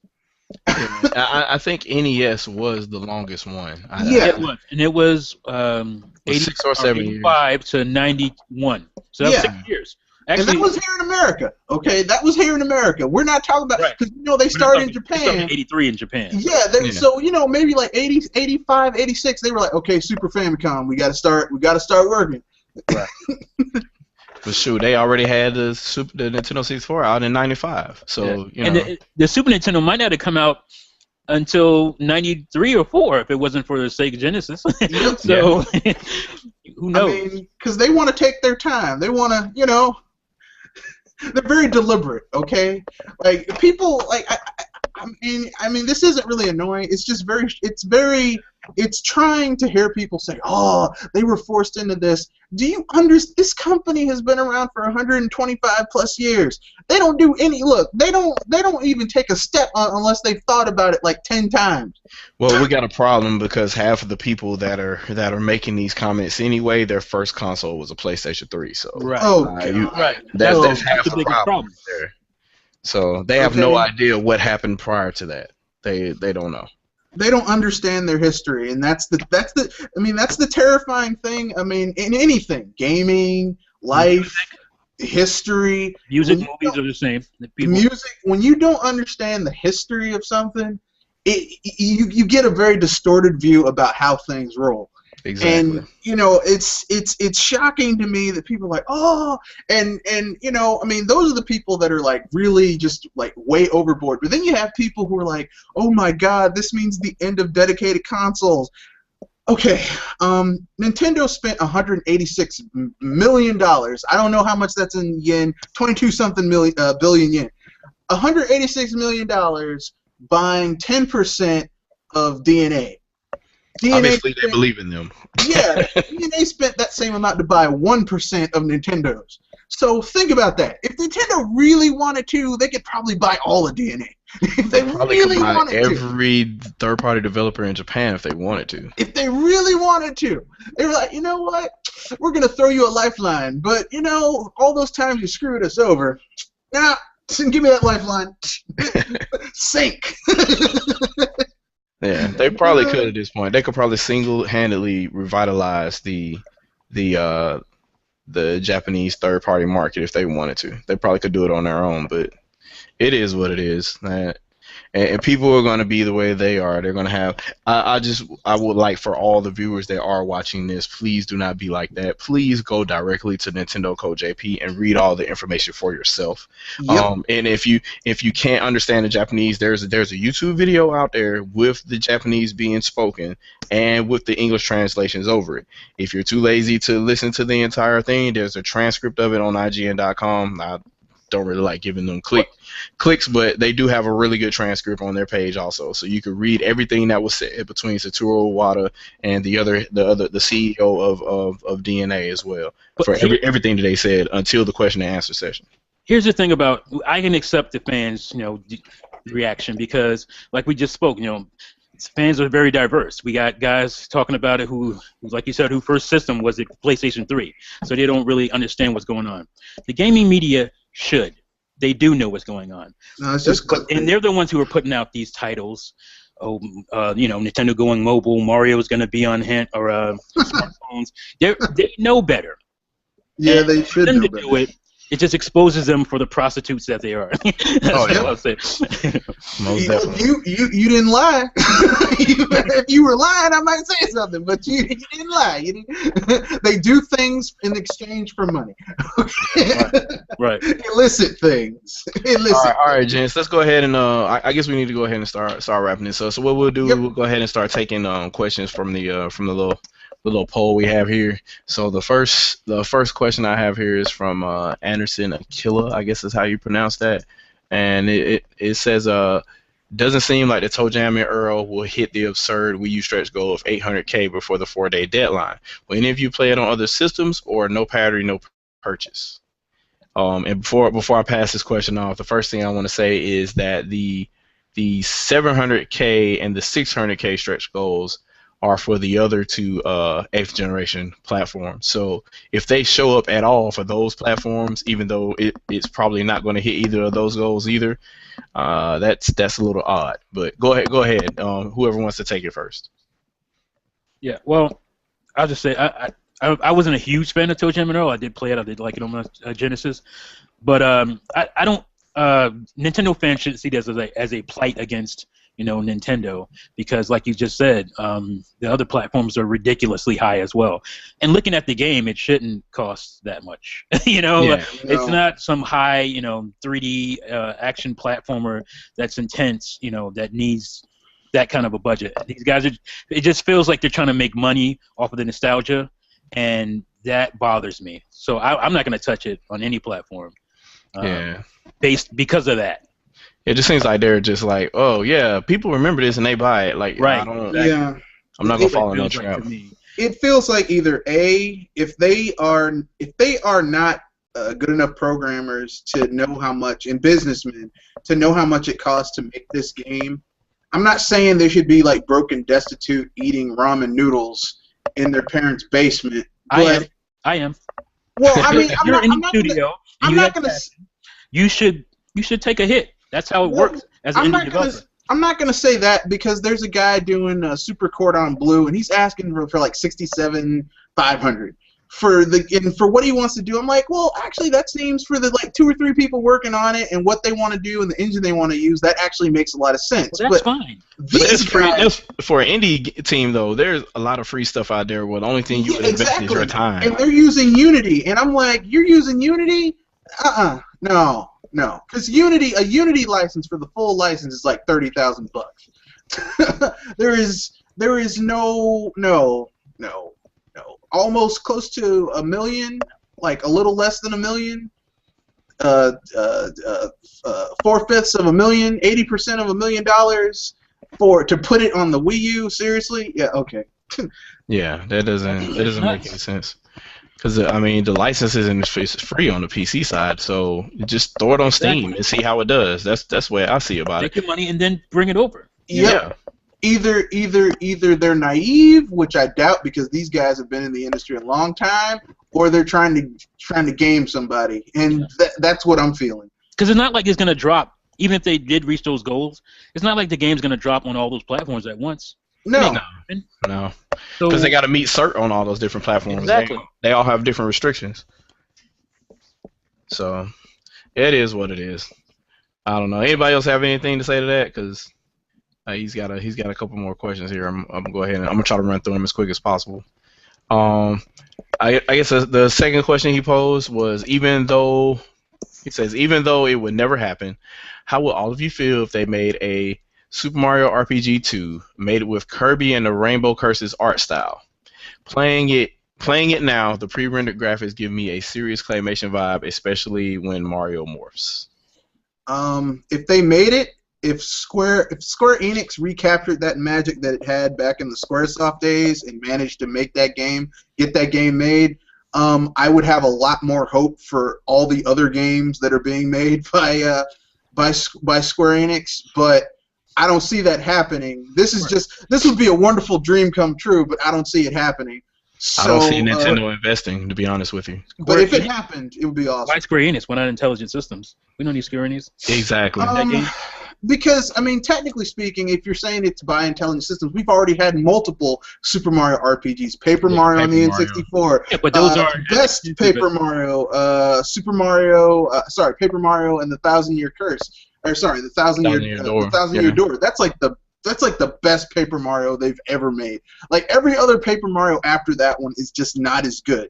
But I mean, Intelligent Systems could do it. I know they could do it, but I mean, to have that same type of magic and everything, it would be. But you're not going to get that. That's the problem. Exactly. So you're not going to get that with Square Enix, even. I'm not going to hype myself up about it. It'd be awesome if it happened, but I want it to happen. It doesn't have to be. I don't know why it has to match the other games. To me, I just want to see that in that art style because that's how I always saw Paper Mario RPG anyway. Because Super Mario RPG, right? Because of the box art, had that claymation look to it. The game itself obviously tried to go for a claymation look. That would be a perfect art style for it. And Intelligent Systems makes a great RPG. So that's pretty much all I would need. And to be happy with it. So Yoshi Yarn engine go. Oh yeah. I think I said in one of these podcasts, I said, wouldn't it be awesome if they made a Kirby Superstar-esque game using the Rainbow Curse engine? I was like, my God, claymation, beautiful, beautiful claymation. Yeah. Okay, so I got one more question. Well, 2 more questions from Akila. So, looking at Image and Form and Nintendo, where SteamWorld Dig did Game Busters on their hardware, allowing the former to grow bigger and make a sequel, SteamWorld Heist, on everything including Wii U and 3DS. Is that somehow is that's how relations with third parties used to be. Yep. If they sold well, they do whatever and they get a sequel and they're still exclusive. Well, it spreads out to other platforms, but Yeah. it also stays on Nintendo. But that was the idea back in the day. It was a beautiful thing. That's how it used to be back in the day. And you know, at that point, you know, if you sell well on Nintendo hardware, you're gonna sell well for the most part everywhere else, unless you have a certain type of game. Like if you have like a gimmicky kind of character-based game more than anything else, it's not gonna be. With SteamWorld did, it looks like an indie game. Like an indie game that would be on another platform. It just started on, you know, it just had more interest on Nintendo hardware first. So it's gonna do well on other hardware. But, you know, something that looks more like, you know, like a cartoony type character based whatever, it's probably gonna do best on Nintendo hardware. That's just the way it works. But any other type of game that starts on Nintendo hardware that's more of a core type game, if it sells well on Nintendo hardware, it's also gonna sell well elsewhere. So it's just in your best interest to get that audience going there anyway, because that's the hardest one. So you get them out of the way, you know, because they're going to look for a higher quality anyway. So you get that out of the way. That's your litmus test right there. You can release it on anything else after that. Shovel Knight did that. I mean, that's, you know, they sold gangbusters on the Nintendo platforms, and they moved on, and they're selling well over there too. And this funny thing is, because you have the opposite of what happened in that case with I don't know the guy's name. I think it's Horberg Productions, the guy that made Gunman Clive 1 and 2. He had his game out on I think it was Steam. I know it's PC, so it had to be Steam. Steam and maybe another platform and 3DS, and it sold way better. Oh, it was on mobile. It sold way better on 3DS than anything else. So he made Gunman Clive 2 exclusive to 3DS. So it went the other way in that case, and you know, it worked out really well for him. I think. Anybody out there listening, go get Gunman Clive 1 and 2. You got a 3DS. Get them both. You can get them both for under $5, and that would be the best $5 you ever spent on a game. Trust me. They are really good. Okay. Plug. All right. So this is the last question. He says, so with Nintendo and DeNA partnership almost likely resulting in the luxury of a luxury, i.e. random voice chat for those who want it in the near future, what does this mean for Pound We Have a Voice? Kind of, I'll give my opinion on it, and it's more of what I said about We Have a Voice in a recent debate video I did. I think that more of what Active Gamer Life wanted originally was not only possible, it wasn't possible the way that he described it on the hardware side. It will have to be something server side that will have to complete it, and that wouldn't be an easy feat, if you will. It's possible, but getting an application to run simultaneously that isn't Miiverse is going to be slightly difficult, and if it's constantly streaming data, that's going to be probably even more difficult to run while game code runs, because the Wii U wasn't designed that way. The game is like the front end. It takes up all the resources while it's in the front end, and the only thing that works in the background is the home menu and Miiverse. So, and maybe the web browser. But other than that, that's not something that was baked into the firmware, if you will, the way it is now. So yeah, what Nintendo is doing now would definitely work, because it sounds like it'll be an entire infrastructure that it'll be hooked to, and it wouldn't matter what firmware the Wii U had. If all those features are in the cloud, then it would all work that way. So you have your Club Nintendo, you have your eShop, you have your Miiverse and Nintendo Network all tied into one, and everything looked at everything, and you can see everything in a glance, no matter what you're looking at, whether it's a web browser, whether it's a dedicated application, whether it was an app on a smartphone or what have you. You should be able to chat with your friends on your smartphone, put your smartphone down and finish the chat on your Wii U, stop the chat on your Wii U, pick up your 3DS and finish talking, and all of that should work seamlessly. So if it works the way that they're proposing, then that would mean that We Have a Voice, in my opinion, would, you know, it would be resolved with that. Yeah. I think you pretty much covered it there. That was just my little take on it. So the next question is from Triple M, and he says, even after the big story of Nintendo and DeNA, do you expect that these misleading reports will finally end, air quotations, when it comes to news of Nintendo? he says it's highly unlikely, and I also think it's highly unlikely Nope. because, yeah, negative Nintendo news with huge spin on it, with people not reading the actual source to include people that wrote said articles, that tends to drive clicks. And I don't know if you've seen what's going on lately, but a lot of these major websites, they're not really getting the traffic like they want to. They get traffic off of games that people want to find cheats for. So the games that generate the most clicks on some of the major sites out there, most of those clicks come from wiki pages that they make for said games. It's not because, hey, we got to scoop on this game, and they can't really do that for Nintendo platforms anymore because Nintendo scoops everybody and does a direct. So here's a headline for you: gaming websites are dying. Watch YouTube channels instead. Yeah, and they notice that's where it's going. Like, when you have major faces of gaming companies leaving and starting YouTube channels, or starting websites and they're streaming their own content, it's the writing's on the wall, man. Writing's on the wall. Maybe had they had integrity and people would have taken. They would have been the go-to people, but I mean, they've been caught lying and obfuscating, and this game is great, and you see the person that published the game's name splattered all over. Maybe had they stuck to what made them so great and forced print media to die, they would still be doing their thing. Because, man, I used to love IGN. IGN was my site, and it's just sad to see what it is now.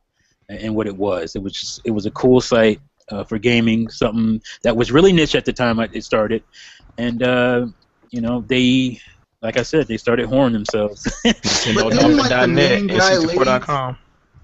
Once the main people leave, it's over. Yeah, well, Yeah, well, they almost all left with except for the video team because they get to do whatever they want. So yeah.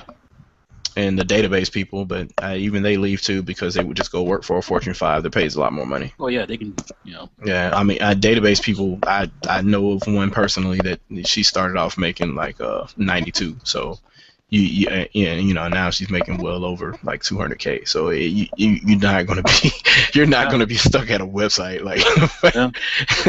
Why would you do that? Yeah, you can go work for a mega corporation somewhere. You make a lot more money.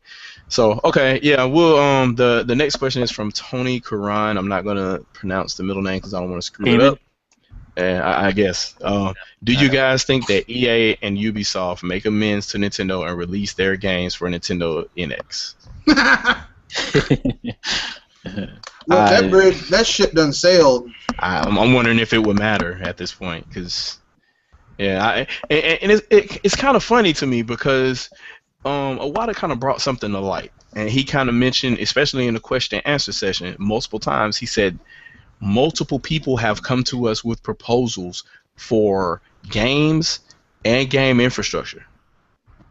Mm-hmm. So obviously they've been turning people down. Right. So they turned EA down. That's why they're pissed. Yeah, they turned EA down. So they that's almost confirmed there at that point. And so it's to the point where they're like actively telling people no. And they have this vision of where they want things to go, and they have American, Japanese, all kind of different companies coming to them saying, look, here's a business opportunity, we think you should do this, and Nintendo's like, no. But can we be frank though? Every time Nintendo has been in a partnership, they've gotten the short end of the stick. Sony with the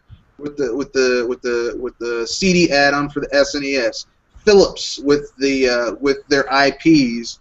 I mean, well, that was Nintendo's fault. The Philips deal. I'll agree with you on Sony, but that may have been their fault. But the fact that Philips took their IPs and basically damaged them so badly that they won't even Philips admit had every games exist. Philips had every right to do that, though. Yeah, Nintendo allowed it. Nintendo backed out of that deal. As a business deal, they had every right, but as a fan of those IPs, I mean, Philips sued Nintendo's over their Wii. Nintendo should have sued them over what they did with those games. I mean, just like Sony had every right to continue using the name PlayStation, and they use it to spit in Nintendo's face every day. And use their controller and everything. Use their controller and everything. But you know what? Who's laughing now? Yeah, they're hurting. But we won't talk about that. I'm just saying I mean, they're not going to do it. I mean, that ship has sailed. They're EA and Ubisoft. You know, they made their bed. I mean, it's not Nintendo. They need to whose bridges they need to mend. The people who have bought their games on Nintendo systems that were half done and half baked and gimped. And no DLC. I mean, it's gonna be a long time. They're gonna have to do a lot of special stuff, like this game has all the DLC. But when you hear that though, like, so what you're talking about is exactly what these developers wanted to do, and they complained and talked over and over again about how bad Nintendo's business practices were. So they need to move into the 21st century with their business practices and things like that. We're moving this way, and Nintendo's still stuck in the past, and Nintendo's stuck in the past, and they're saying, so that leads me to believe that they're denying a lot of this stuff. So a lot of these quote unquote third parties might actually be proposing Nintendo to put these games on their platform. They're like, no, we're not gonna have, like, you're not gonna put this game out and you're gonna have like all of the game there on the disc and sell half of it as DLC. You're not gonna do it. Yeah. I'm fairly sure that at least one major third-party developer has already tried that and been told no. Yeah. And that wouldn't surprise me, given the amount of complaints that they have about their quote-unquote business practices. Well, their business practices suck, and they need to get with the future, and just because Microsoft and Sony say yes. Yeah, I've said that in a video. Integrity. Oh, that's terrible. I mean, that boggles the mind. And they talked about how Nintendo's internet services sucked or whatever during the whole the Wii situation, when Nintendo was like hands off, like, if you want to, you can do it, make your own servers and do whatever. Then EA is finally like, we'll make our own servers and we'll make it the only thing for your platform, and they're like, no, you could have did that on the Wii if you wanted to, and you didn't do it. Right. So to me, I don't. Even if we're wrong completely, I don't think we are. But even if we're wrong about this, and it's a matter of just sales or whatever, I don't think the third parties feel like they need to put their games on a Nintendo platform at this point, because they do gangbusters on the other consoles. They're the top selling games on those consoles, where that's not going to happen on a Nintendo console. By hook or by crook, they are. Even if they're broken, they're still selling. They still sell the best. Look at Destiny. NX was NX when it comes out. These PlayStation 4 and Xbox One will still be in pretty much full effect, because they positioned it, or at least they said it was going to be a 10-year console cycle, and it was almost that with the last generation.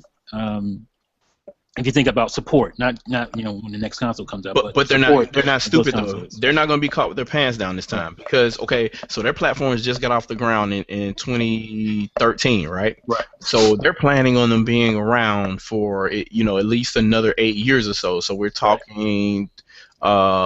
2019 or something like that, maybe to that effect, right? So they're not going to give Nintendo 2 years on the market, so they may have to cut their plans short. They probably are going to cut their plans short for these platforms right now. PlayStation 4 is basically a wrap at this point, because they're probably looking at PlayStation 5 right now, because they can't leave a Nintendo platform out there. Also, in addition to that, Nintendo's going to be starting this new plan in 2016. So it would not surprise me if all of a sudden Sony and Microsoft have dedicated apps that link even more into their hardware. To the point where they're putting games out on iOS and Android, and then saying, for more blah blah blah blah, buy this game. What are you saying? They're going to steal another idea from Nintendo? Well, honestly, that's already kind of happening. They're already kind of doing it a little bit. You saw the second screen. You saw Microsoft Smart Glass. We saw all of this. It happened all during 2012. Yep.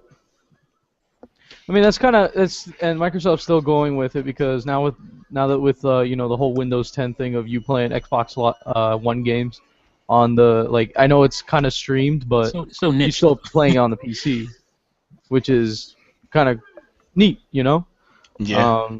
So honestly, this has been going on, but now Nintendo's really putting it out there, and I wouldn't be surprised if they actually kind of do the same thing since they're doing this. Is kind of relating to what Microsoft is kind of doing with Windows 10, and like probably they might even do the whole streaming thing, but it's just a might.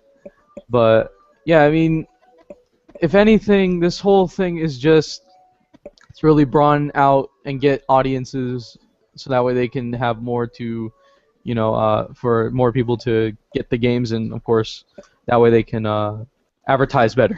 Because honestly, what they have to do is still kind of fire. I think there's like 2 to 3 people from that Wii U advertisement, and they need to fire at least 2 of them. And my problem wasn't the advertising itself.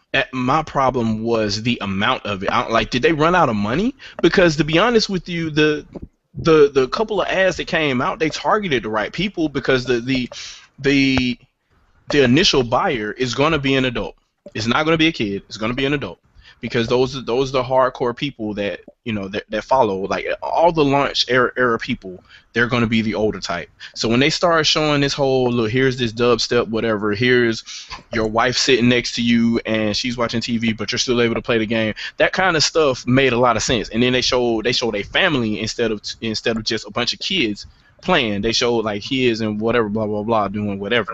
Mega. But you are right. You are right. They just stopped. The thing is, though, you're right about them targeting the right audience. The thing is, though, you have to convince the kid first, because the kid will hound the parent. You gotta make it something that's appealing to both the adult and the kid as well. So the kid has to be like, look, that's cool, get it for me now. Because the kid doesn't want to be like, oh, I want to sit down and play games with my parents. No kid wants to do that. Like, that's not a thing they want to do. So you got to convince them that this is a cool device for them first, and then the parent, and then you add in like the stuff for the parents, because they're the ones who are making the most of the purchases. So it's a hard line to toe, especially for a company like Nintendo, and they, obviously, like you were saying, the amount of advertising wasn't good, but I think they missed the mark on a lot of stuff. Like Nintendo TV, they invested in that too. Oh God, they man! invested in a company to make that thing happen, and it's pretty much dead now. It's just like they don't care about it. Like, I use it during football season. Right, and that was the thing that could have brought in your older audience, the moms and the soccer moms or whatever you want to say, because they Dance with the Stars. They still watch TV, right? So Yeah. that's something that could have been big with them. You could have showed the cool games to the kids, and then convince the parents to buy it because it's a cool device for you too. And then bam, but they didn't really do that. They should have hopped on that, man. There are so many people that still watch Dance with the Stars, American Idol, and all that other kind of stuff. Yeah. And you know what they tell them to do while they watch that show? Tell them to go on your smartphone and enter this code to vote for this person. What? You could just click on the button. It's right there. Opportunity, boom, right there. And they just didn't see it. I don't know what happened there. They just let that thing die. Man. It's not even coming out in Europe now. They totally canceled it in Europe. So it's pretty much dead. Like they had to make a choice. They were like, we got a choice here. We can either go with this, or we can go with, the power of the cloud or whatever. And they went with that, Man, but that'll be another podcast of missed opportunities for Wii U, because that platform could be so much more, man. We'll have to do another podcast specifically for that. Maybe it'll be a Shadowcast. We'll have to see. Oh. But anyway, Punter and Peanut just put a question in and said, any predictions for the new 3DS exclusive games to be announced this year? Because I don't know of any right now. To be honest, I think most of these are just going to be a bunch of kind of ports. Yeah. Yeah, I think it'll be Wii port. I think like it'll DSi, right? I think you'll see more, maybe the other 2 Operation Platform games, or Operation Rainfall games come. Yeah. Which I honestly would not deny that, because of the fact that I think it was, which one was it? Last Story, or it had multiplayer on it. Amazing on 3DS. No, Last Story had multiplayer. Last Story. Yeah. So that would be awesome to have it on the go also, to have that kind of game. So that would actually be nice. I mean, if they could try to make a new game for the new 3DS, that would be nice. But honestly, I think it's kind of just going to be about stopgap. ports. Yeah, just think of it And- as again, think of it as the transfer pack for the N64.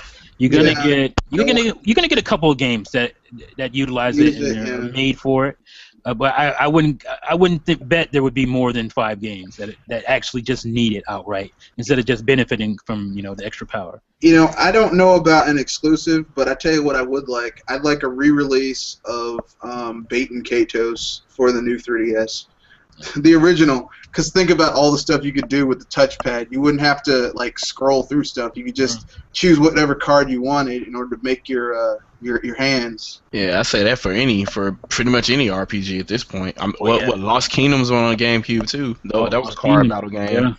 Yeah. Phantasy Star Online Episode 3, Yep. Yeah. Yeah, the sky's the limit for that stuff. Yeah, again, that'd be another. We need a whole nother podcast Or for Sega. missed Wii U opportunities. Sega. Skies of Arcadia. Skies of Arcadia. You're making it worse. Okay, so I don't know. To me, the new 3DS is another DSi. It's just and I actually had the opportunity to play with it not too long ago. And the 3D is strong. Oh my god, and it doesn't go away. And the Majora's Mask looks pretty good on it, and even on that big screen, the pixels are interpolated every other, or they're stretched, if you will. But it still looks pretty good. It looks way better than it did on N64. So, oh yeah, I don't know. The way that it'll depend. I mean, the adoption seems to be pretty well for it right now. I mean, I don't think the DSi had this good of a following when it first came out. It was no. And they were just like, well, it's the DS with better internet, and I'm like, why? and it could connect directly to the shop, why? No, the difference is that it launched with a really good game. Yeah. They launched it with Majora's Mask, and you could immediately see just from looking at it, okay, this is much better. The 3D is much better. You could get it like that. But to be fair, though, even the hardware itself, Monster Hunter 2. Even the hardware itself, though, everything they added to it was a gameplay feature, though. Mm-hmm. It was stuff that while you played the game, it made you play the game better. So the 3D being better, it tracking your face and things like that.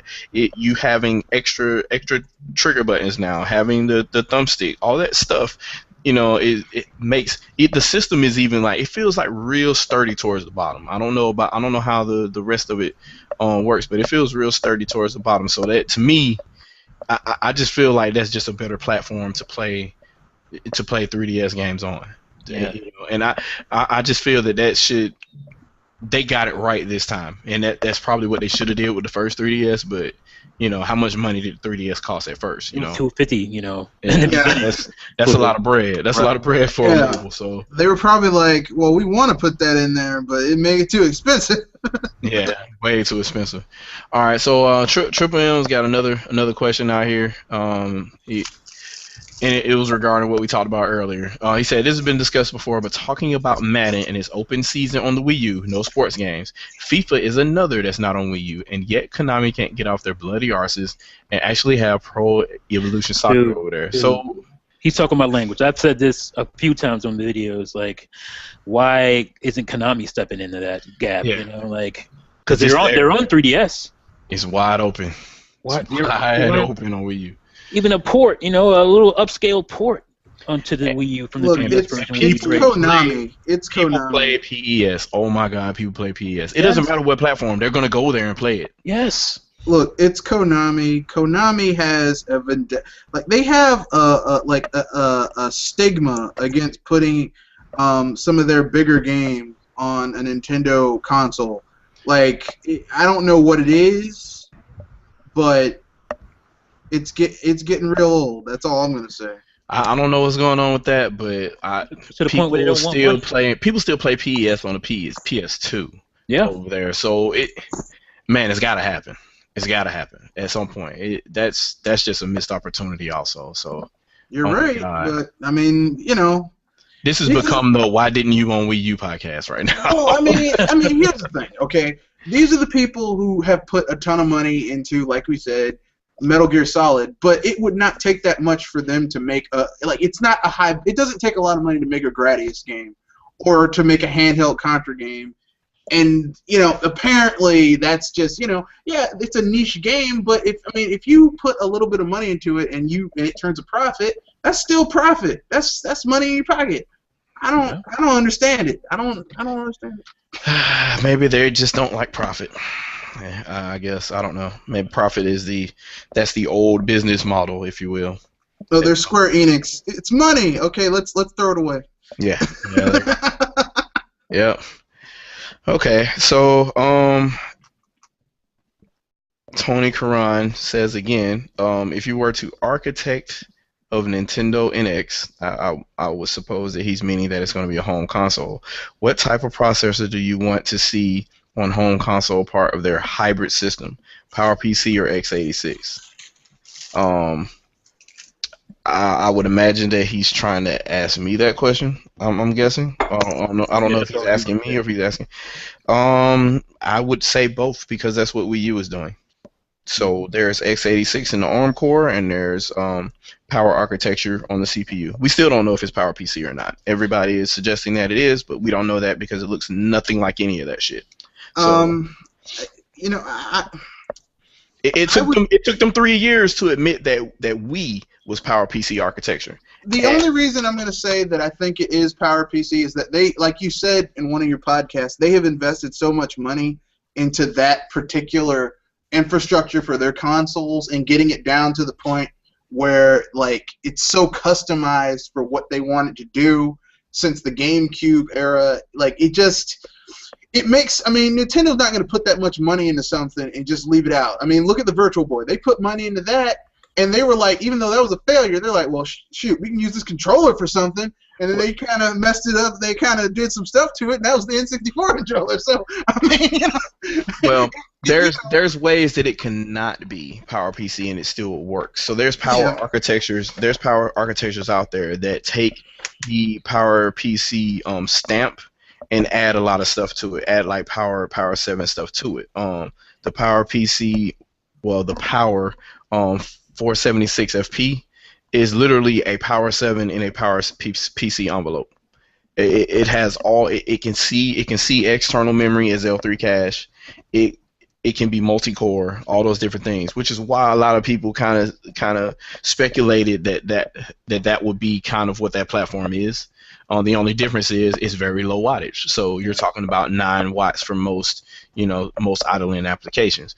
So it could be that. It could still be PowerPC, and somehow, a miracle of a way, they managed to get the GameCube architecture to be multi-core, which it was impossible to do because there was nothing in any of the headers.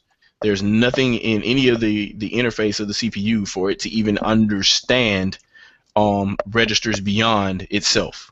So there was no way to bridge it to another core or to be able to get them to understand each other's logic to work in tandem. So it would be like you had 3 GameCube cores, if that's what they did or whatever, or it could be like you had 3 GameCube cores, but none of those 3 GameCube cores knew what each other were. So what was the point of having multi-core if only one of them could really do anything at any one time? You get what I'm saying? Yeah. So, and if they just literally did that and put it in the Wii U, there was no point in doing that. Yeah. I think honestly the only reason that people, at least gamers, care about this is because you can get, obviously you can get really good power out of either platform design, but I think gamers seem to care because they think that developers care about that. Because it's easier for them on x86. I think that's why a lot of gamers ponder and wonder about that stuff. Yeah, it's just stop being lazy, man. Just stop being lazy, man. It's just look. It's out of order, just like x86 is, man. Yeah. Just make it big endian instead of little endian and be done with it. If you look, don't worry about what their architecture is going to be. It's Nintendo. Their first party game, exclusive games for that system that are made by developers who understand it, whatever it is, are going to be awesome. If you see something coming from a third party on there that doesn't look awesome, look at them and say, why are you lazy? Because these people seem to be able to make it work. So yeah, even the third party games we got on Wii U in the first few months. They were only using one of the CPUs. Am I right about that? Like Yeah, one core. and the large majority of them have VSync. So yeah, so like these developers, they can use whatever architecture that Nintendo puts out as well, but it's all about them and their effort to what they're going to do with it. So, and that's always been the problem. Right. Since what, Or lack N64? thereof. N64, yeah. At least in 64. Yeah. Okay, so and we got a couple more questions popping in. I'm trying to knock them out so we can go ahead and get done with this. What do you guys think of SMT? Well, Shin Megami Tensei Crossfire being announced to appear in this year's E3, and that's from Ruby Sakurai. I never thought the game was gone. Go ahead, Zen. Actually appearing. This is if this is from IGN's nonsensical article from a few days ago about confirmed games for E3. Yeah. Then the tiny writing below. Yeah, only the ones marked by an asterisk. That's dirty. That's just dirty. Yeah, that's just more IGN clickbaiting, and it was not confirmed. We still haven't heard anything from the game, but maybe from last E3 or maybe it was after one of those directs. I'm not even sure who it was. They said, yeah, it's still on track and it's still going. Honestly, I'm beginning to get that Last Guardian vibe, No. Once it's 5 years in, then you can get the Last Guardian vibe. Yeah, well, even with the Last Guardian, we saw something. Yeah, We saw the big all we thing saw with the here was just like a title. Yeah. So no, it wasn't even. It was. They showed that little slideshow. It was Exactly. some So, conceptual. essentially, we saw nothing. Something you could have done in like After Effects in 5 minutes. So. Yeah. Exactly. Well, Is there anything on the Nintendo platform that we've seen do that? But I was gonna say, I'm looking at history, and history-wise, Nintendo's never really canceled a high-profile game that they said was coming. The last thing I think like that was what, Too Human? I think that was the only last. Yeah, and Kirby. I think there was a Kirby game on GameCube. Yeah, which they took the assets and turned it into Kirby Return. So right, it became a different game basically. So Yeah, I don't think that's the case with him. I think the delay had to do with the acquisition of Atlas. Yeah, and that's what I think to slow down this process of this game. Yeah, so the point is for me at least, I can apply my own standards to everyone else or anyone else. But for me at least, it's the same standard, it's the same requirement I applied to The Last Guardian, that I applied to Duke Nukem before it, that I applied to any other vaporware possibly game, is that I need to see something. I need to at least I need to at least freaking know the genre of the game. When a game has been announced for 2 years, 2 and some years, and you don't even know the genre of the game, you get a little worried. I would imagine RPG. It's going to be some type of RPG. It was an RPG. Yeah. Well, they're like, no, it's a golf game. I'd play it though. It might be interesting to play a golf game with Shin Megami Tensei. Oh man. I mean, until I hear it from the horse's mouth, like if Nintendo says that game was canceled, we also have to remember that Atlas is busy putting the finishing touches on Persona 5. And Persona 5 is like one of their main flagship franchises. So, I mean, they should have a team of people at Atlas working on that game. So, whatever. Man.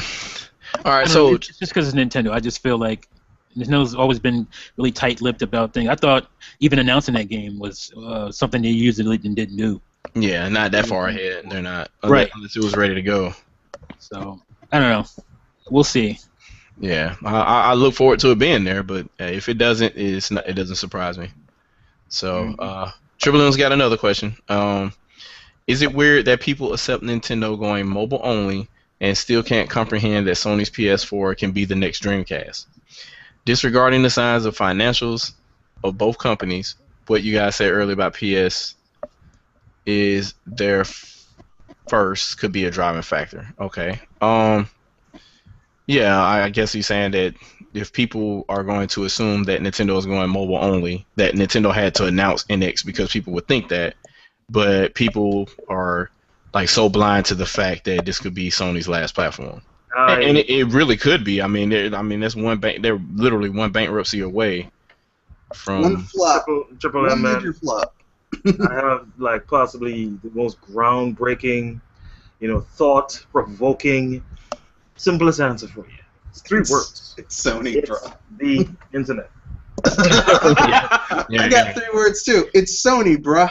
Everybody's fans of the PS4 online, so nobody from the press is ever going to give you that answer. Even if they believe it to be true, they're not going to say it. I mean, I'm never confused. mind. I saw an article on the internet that said the PlayStation 4 was was Sony's biggest money winner. It said something about 4.3 billion or something. Oh god. And what's this with people Jesus. saying that people were saying that PlayStation 4 is the world's fastest selling console, and I'm like, Oh god. yeah, it sold 20 million consoles in what was it, 15 18 months or something like that, and I'm like, 18 months. the Wii sold 22 million consoles in 1 year. Yeah. And even with all of this, you have people still saying whatever it is they're saying. But The the thing Wii doesn't is that, exist. once again, this platform that we use to bring this show to you guys, the internet, it is the one place you can be blatantly wrong and rewarded for being blatantly wrong. Yep. Yeah. It's the one place. So right now, I've reached that level of saturation, and especially with Nintendo's latest announcements. I've reached my idiocy saturation level. I'm just turning all the lights off and just going to sleep. Yeah, that's what I'm saying. It doesn't even affect me anymore. I'm so used to it, just like whatever. By the way, Triple M is adding to the burn of that last question. He said about Shin Megami Tensei Cross Fire Emblem. Remember Mother 3? And I'm like, see, that burns, but it Why you doesn't. gotta do that? Why you gotta do Mother that? 3 actually Let's came be out, frank. though. Let's be frank. Mother 3 came out. Iwata never said Mother 3 was coming to America. He did. Reggie was the one who was like, oh, well, you never know. Look, You never I know. never trust Reggie. That's I still never not a trust yes. what Reggie You never says. know. It's still not a yes. If it doesn't come from Iwata, I'm like, You got to understand, Reggie was taught well. His predecessor was Howard Lincoln. Howard Lincoln. No, well, not Howard Lincoln. What was that? What was It was that lady, 'Cause he was- Patricia something. I forget. And she was like a Jedi with that shit. Like, you ask her a question and she'll just be like, I'm not answering your question. However, here's a bunch of information that is not the answer to that question. You asked for.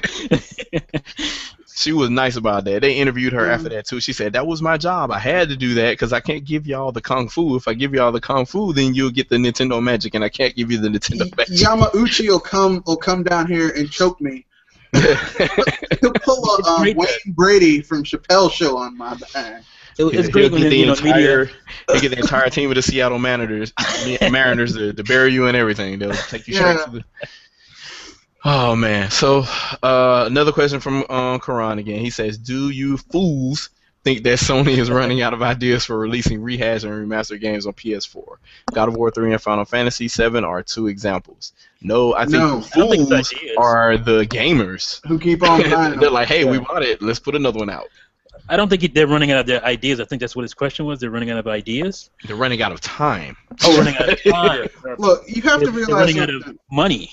Yeah. You have to realize something. Sony right now is like a boxer who's in the they're out of shape. They're getting beat down by the younger dude across from them, and they're on the ropes trying to gather their breath, and they're fat and they were overweight and they're just out of shape. They haven't trained, and they're like, man, I gotta do something. Every time they get hit, they grab the dude. They grab his arms and grab him. The ref's having to push him apart. That's what they are right now. Well, it's like I said, back on the first ever Logiholics podcast, which was kind of impromptu, last Friday. Exactly. You see, the thing is, remasters, rehashes, even they're not a bad thing, No. because no matter what console, we consider this generation to be the 8th generation, and even if you haven't been gaming for all 8 generations, chronologically speaking, that's where we are. However, to some, it's their 2nd generation. To others, it's their 1st. So there's always going to be someone who was not around to experience games from generations past. Therefore, bringing a game back on better technology, maybe to be better realized, even if you didn't really touch the game, you just brought it back in pure form, like Final Fantasy VII, it's going to benefit someone. Yeah. So, Or you know what could have benefited them? yeah.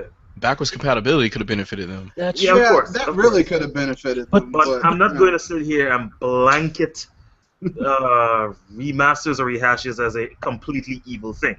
What I am going to say is that if you were going to bring out remasters, rehashes, what have you, please have new experiences to back that up. Or rather, have the rehashes back up the new experiences. Have that as a secondary level of entertainment on your console. Even if you were someone who experienced it the first time, you would wish to experience it again. You have that option to you.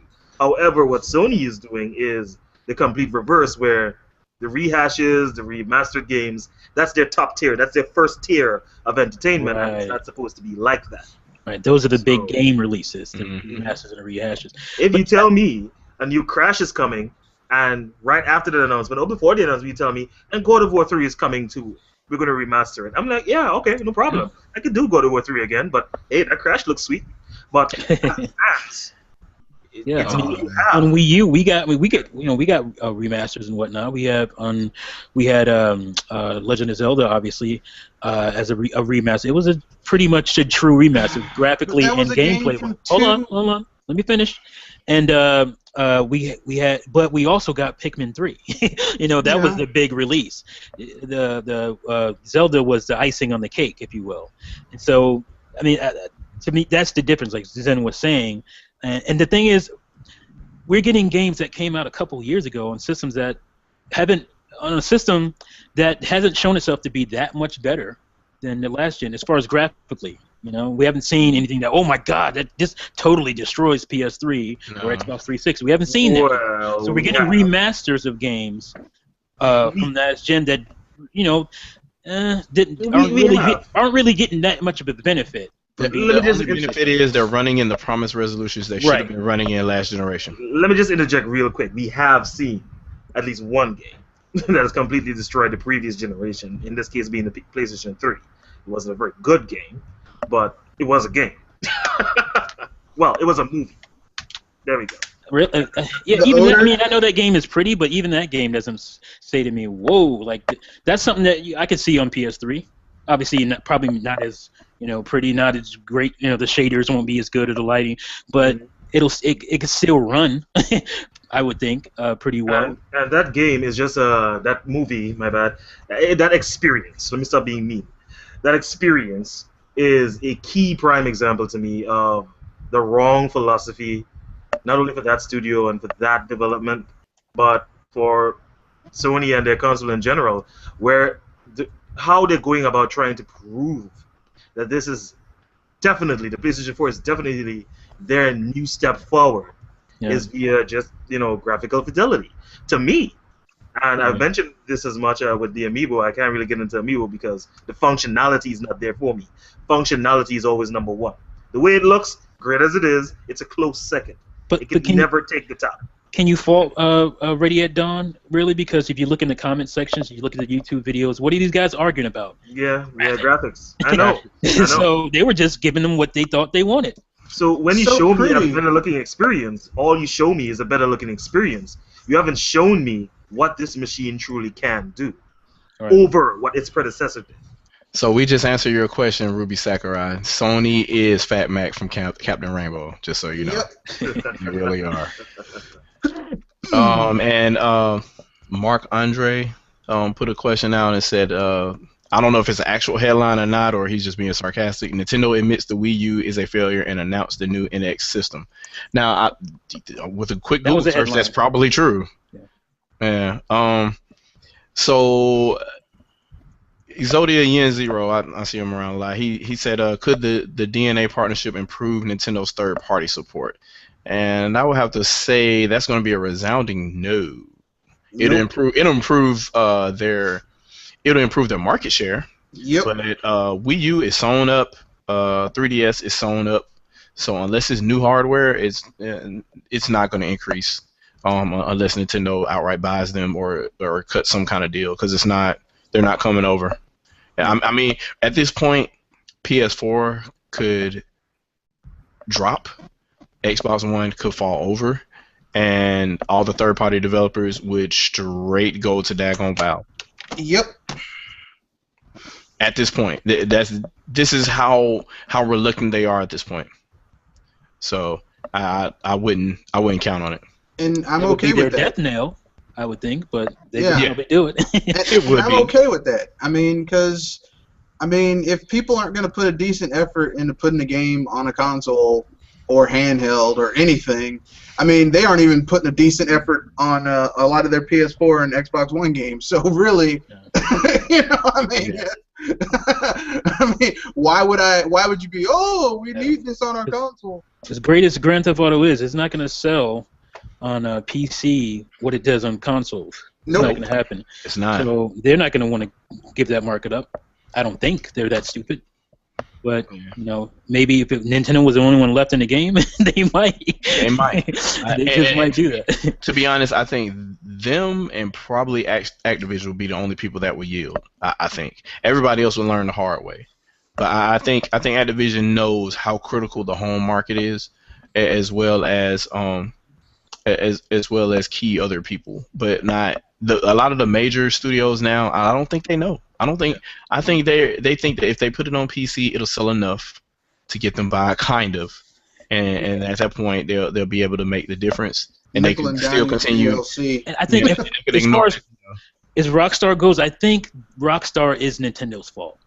Why we don't see Rockstar? Well, they let them go because they did let them go. One, and then I remember, I don't know who it was, and I don't think it was Yamauchi. It was somebody saying that they didn't want Grand Theft Auto on GameCube back in the day. Mm-hmm. And you know, because Nintendo can't be stubborn. Yeah, we got true crime. Nintendo can't be stubborn.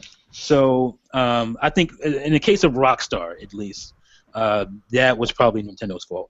Yeah, they'll never. You know those games can work on that system because on the Wii we had Bully, and that's actually a pretty good. Yeah, we had ports to Wii of Rockstar games. I mean, Bully is GTA, and it's really good. So you know, whatever.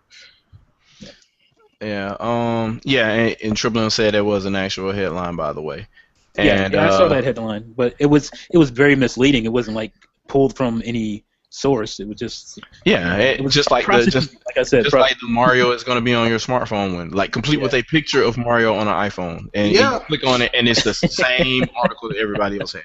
All I'm going to say is this: if someone believes that and they think they're going to get new Super Mario Brothers on their iPhone, keep on waiting. Hold your breath. I'm not going to read this, but I'm going to say, Coupon, I'm going to read this. So, yeah, that's just my answer to her. And Mark Andre said his question was sarcasm, though. So that was a sarcastic article. But there's been stuff just as bad out there. So. Yeah. And Punter Peanut has one last question. If Nintendo updates its internet frameworks with the help of DeNA at the cost of the consumer paying for an online subscription for the current generation or the NX, would you pay? Or would you only pay if it gave you games, only gave games to you for paying a la PS Plus, or like how basically you pay per whatever game or what have you, or you get like a discount, which we already get anyway with Club Nintendo. Yeah. So the answer to that question is a resounding yes. Resounding yes. The thing is, back when Sony announced that they were going to start charging for their online service, having paid for Xbox Live for like a number of years, I'm not even going to try to remember how long. It still hurts now. It was a number of years, but since when I saw that news, 2002, a lot of people were like, "Oh, how dare they do this? You know, Sony was for the people. It was all free." Me, I sat there and I shrugged my shoulders. I'm like, "Oh, okay. Sony finally stepping up to the plate. Good. Now they're gonna get on Xbox Live level." No, they didn't do it. Nope. Didn't happen. Now you get the same service basically. For the same service on the PlayStation 4 and 3. So if Nintendo does this, you're asking, would I only pay if it were like PS Plus, where you get a separate service with some games, discounts, and so forth, or with games with gold, as it is on the Xbox Live? And I say, even if it didn't give you any extra incentives, I'd still pay for it. The only way I think that we should pay for it is if we guarantee certain things like dedicated servers for certain games. And if we're not going to get that, then there's no reason for us to pay, because the infrastructure for that is cheap enough as it is for peer-to-peer type stuff. Yep. Yeah. I would like a paid and a non-paid service. I like what we have now as the base, and then if you want the extra goodies, then you pay for it. And Dude, all our Wii games in North America were ultimately running from a closet. I mean, a really small office building, if you will, that was called GameSpy, right around the corner from the IGN offices. For what, for the better part of 6 years. Everything Yeah. was running from there ultimately on the North American side. So Crazy. peer-to-peer stuff isn't really that expensive. And yeah, it wasn't the best multiplayer, but it You existed. got the job done. So Yeah. if you tell me, you want me to pay some money for something, I'm no stranger to paying subscriptions. Outside of gaming, I pay a number of subscriptions for entertainment. And at no point during my life did I come to the conclusion that gaming as a hobby was cheap.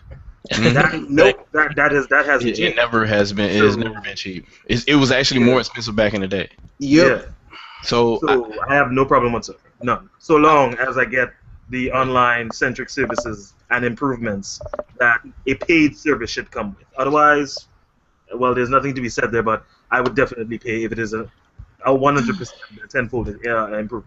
if I I have don't, to thing if I don't because get, we're talking about Nintendo here, and because it's Nintendo stepping into this for it, I know we're gonna get really good incentives. Like I Yeah. know it's gonna be a good service for us because they're really good at not trying to nickel and dime their consumers. That's one thing that's one thing that pisses off the third-party developers and the publishers is that they will not allow us to be nickel and dime by them.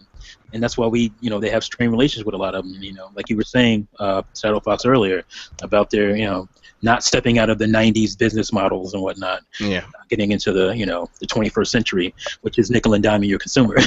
That's what they don't want to do. So I know if they've been reluctant to have a service where you have to pay. So if they do give us one where you have to pay, it's going to be a great service.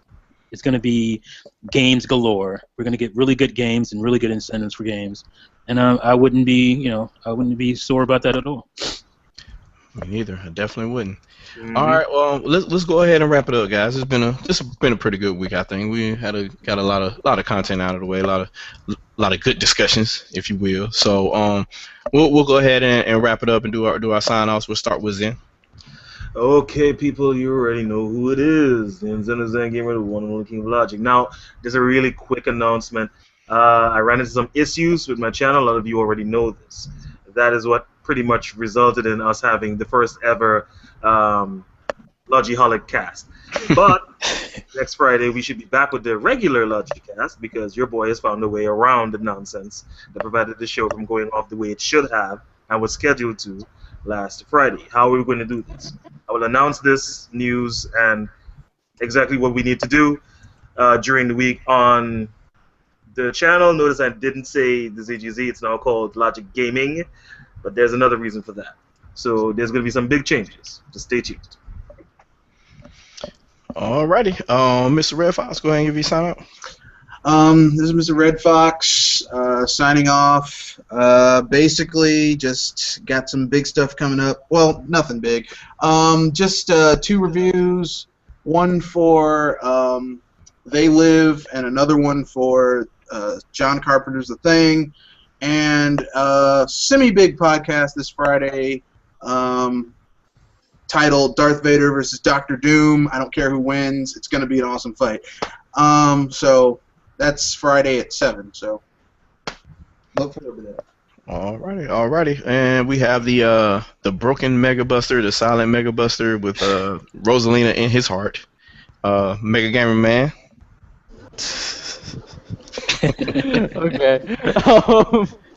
Well, everybody, I hope you liked it. I got a lot of stuff. I just uploaded 2 Persona 4 Arena fights. Hopefully you guys like them. And Shadow Fox, trust me, man. If you get into it, you can do it. But I got that stuff. Make sure you guys also check out the Twitch page.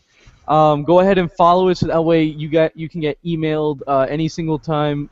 Every time that we are live, you can go ahead and it will send you an email to let you know that we are live for the Twitch channel. So, and this time there's going to be more people than just me doing it. So yeah, just keep a lookout for that. Maybe have something to do with those big changes. Yeah. Maybe. And let me say this as well. So if you have the iOS or Android app, it'll give you a notification in there also. So Yeah. like I mentioned on another podcast before, it's not just games playing stuff on here. Like we hop in and out and play games on that Twitch channel all the time. So just stay tuned to it and you'll see all kind of stuff. So guys, like for example, we have been playing or at least I've been trying to do with Smash Brothers, Mario Kart, KI, Titanfall, Halo, all that kind of stuff. So you guys want to play that with us, go ahead, follow that Twitch page. I'm basically the schedule now, as far as it's for me. It's going to be every weekday, 6 to 7:30 EST, which is Eastern Standard Time, and weekends may vary. I can stream whenever the frick I want. I don't care.